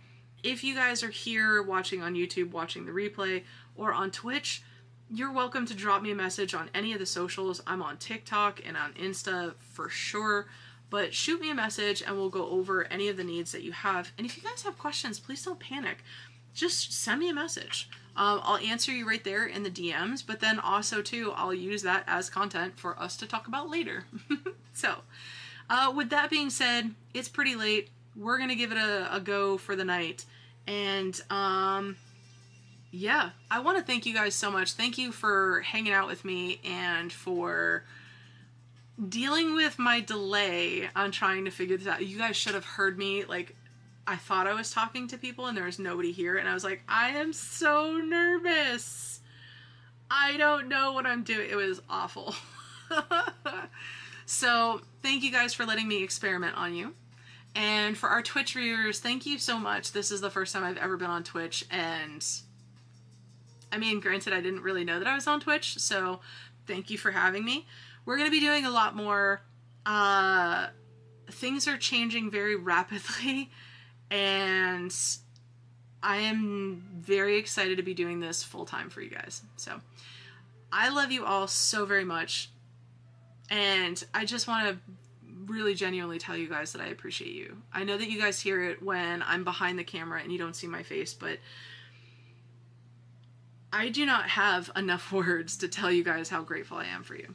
And this goes for all the new folks that are seeing us on TikTok, all the new folks that are seeing us on YouTube, all the new folks on Twitch. I genuinely don't have enough words to say thank you. So, thank you guys so much. Rob, I love you. You're amazing. What's up, Sven? Hello, hello, hello. You're catching us right as we're signing off, but don't panic. We will be back on Monday. And we're going to do another live stream. We do a little sip and chat where we hang out and we talk crystals and minerals and witchcraft and metaphysics, and we hang out.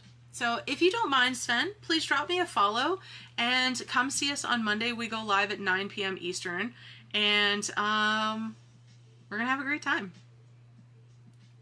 Bixby is going to have a 10 to 15 second lag that's based on your upload speed on your Oh, okay.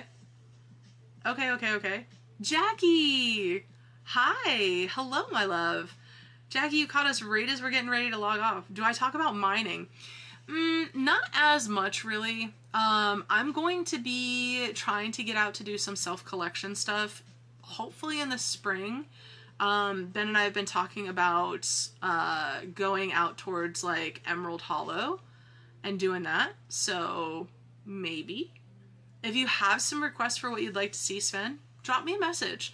I'm very new to Twitch. I've never been live on Twitch before, so I'm also currently dual streaming to YouTube, so super new for me. But drop me a message, drop me a follow, let me know what you'd like to see. I'm open to hearing what you guys want to see for content, because, like I said, I'm real new at this. I do go live on TikTok on Wednesdays and Fridays, so you're also free to come join us there. I don't collect as much as I hunt for minerals. Ooh. I'm gonna need to see the collection, Sven. I'm gonna need to. It's just them's the rules now. I love collecting. I very much so love collecting, but it is so much fun to get out there and get absolutely filthy and get into a pocket, and very much so enjoy digging. It's so much fun. One of my dreams, I very much so want to get to Herkimer and go get my own Herks. I'm obsessed with Herks. They're amazing. So, but anyway, I digress. I love you guys so much. We recently found Herks. Sven, big as your hand. Excuse me. Good sir. Good ma'am. Good person. What? I'm kind of jealous. I love quartzes. I know that those are like the basics, but I love quartz. It's not weird. That's cool as hell, Sven. That's cool as hell. Yeah, come back and see us. We'll be back on Monday. If you're on TikTok, come follow me. Drop us a join. We'll be live Wednesday and Friday at 9 p.m. And come say hi. It'd be amazing to see you. And then I'll be back on these platforms on Monday.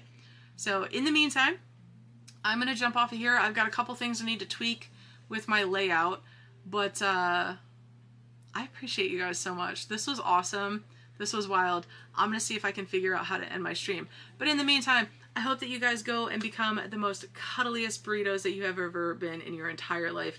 And I hope that your pillow is cold on both sides, because I love you guys so much. Oh my God, yes! Happy Lunar New Year. Happy Year of the Fire Horse, you guys. Time to go write your to-dos. Time to go let 2025 go and roll on in to the Year of the Fire Horse. So I love you guys so much. And as always, happy witching. Good night, everybody. See if I can figure out how to turn this thing off. Good night.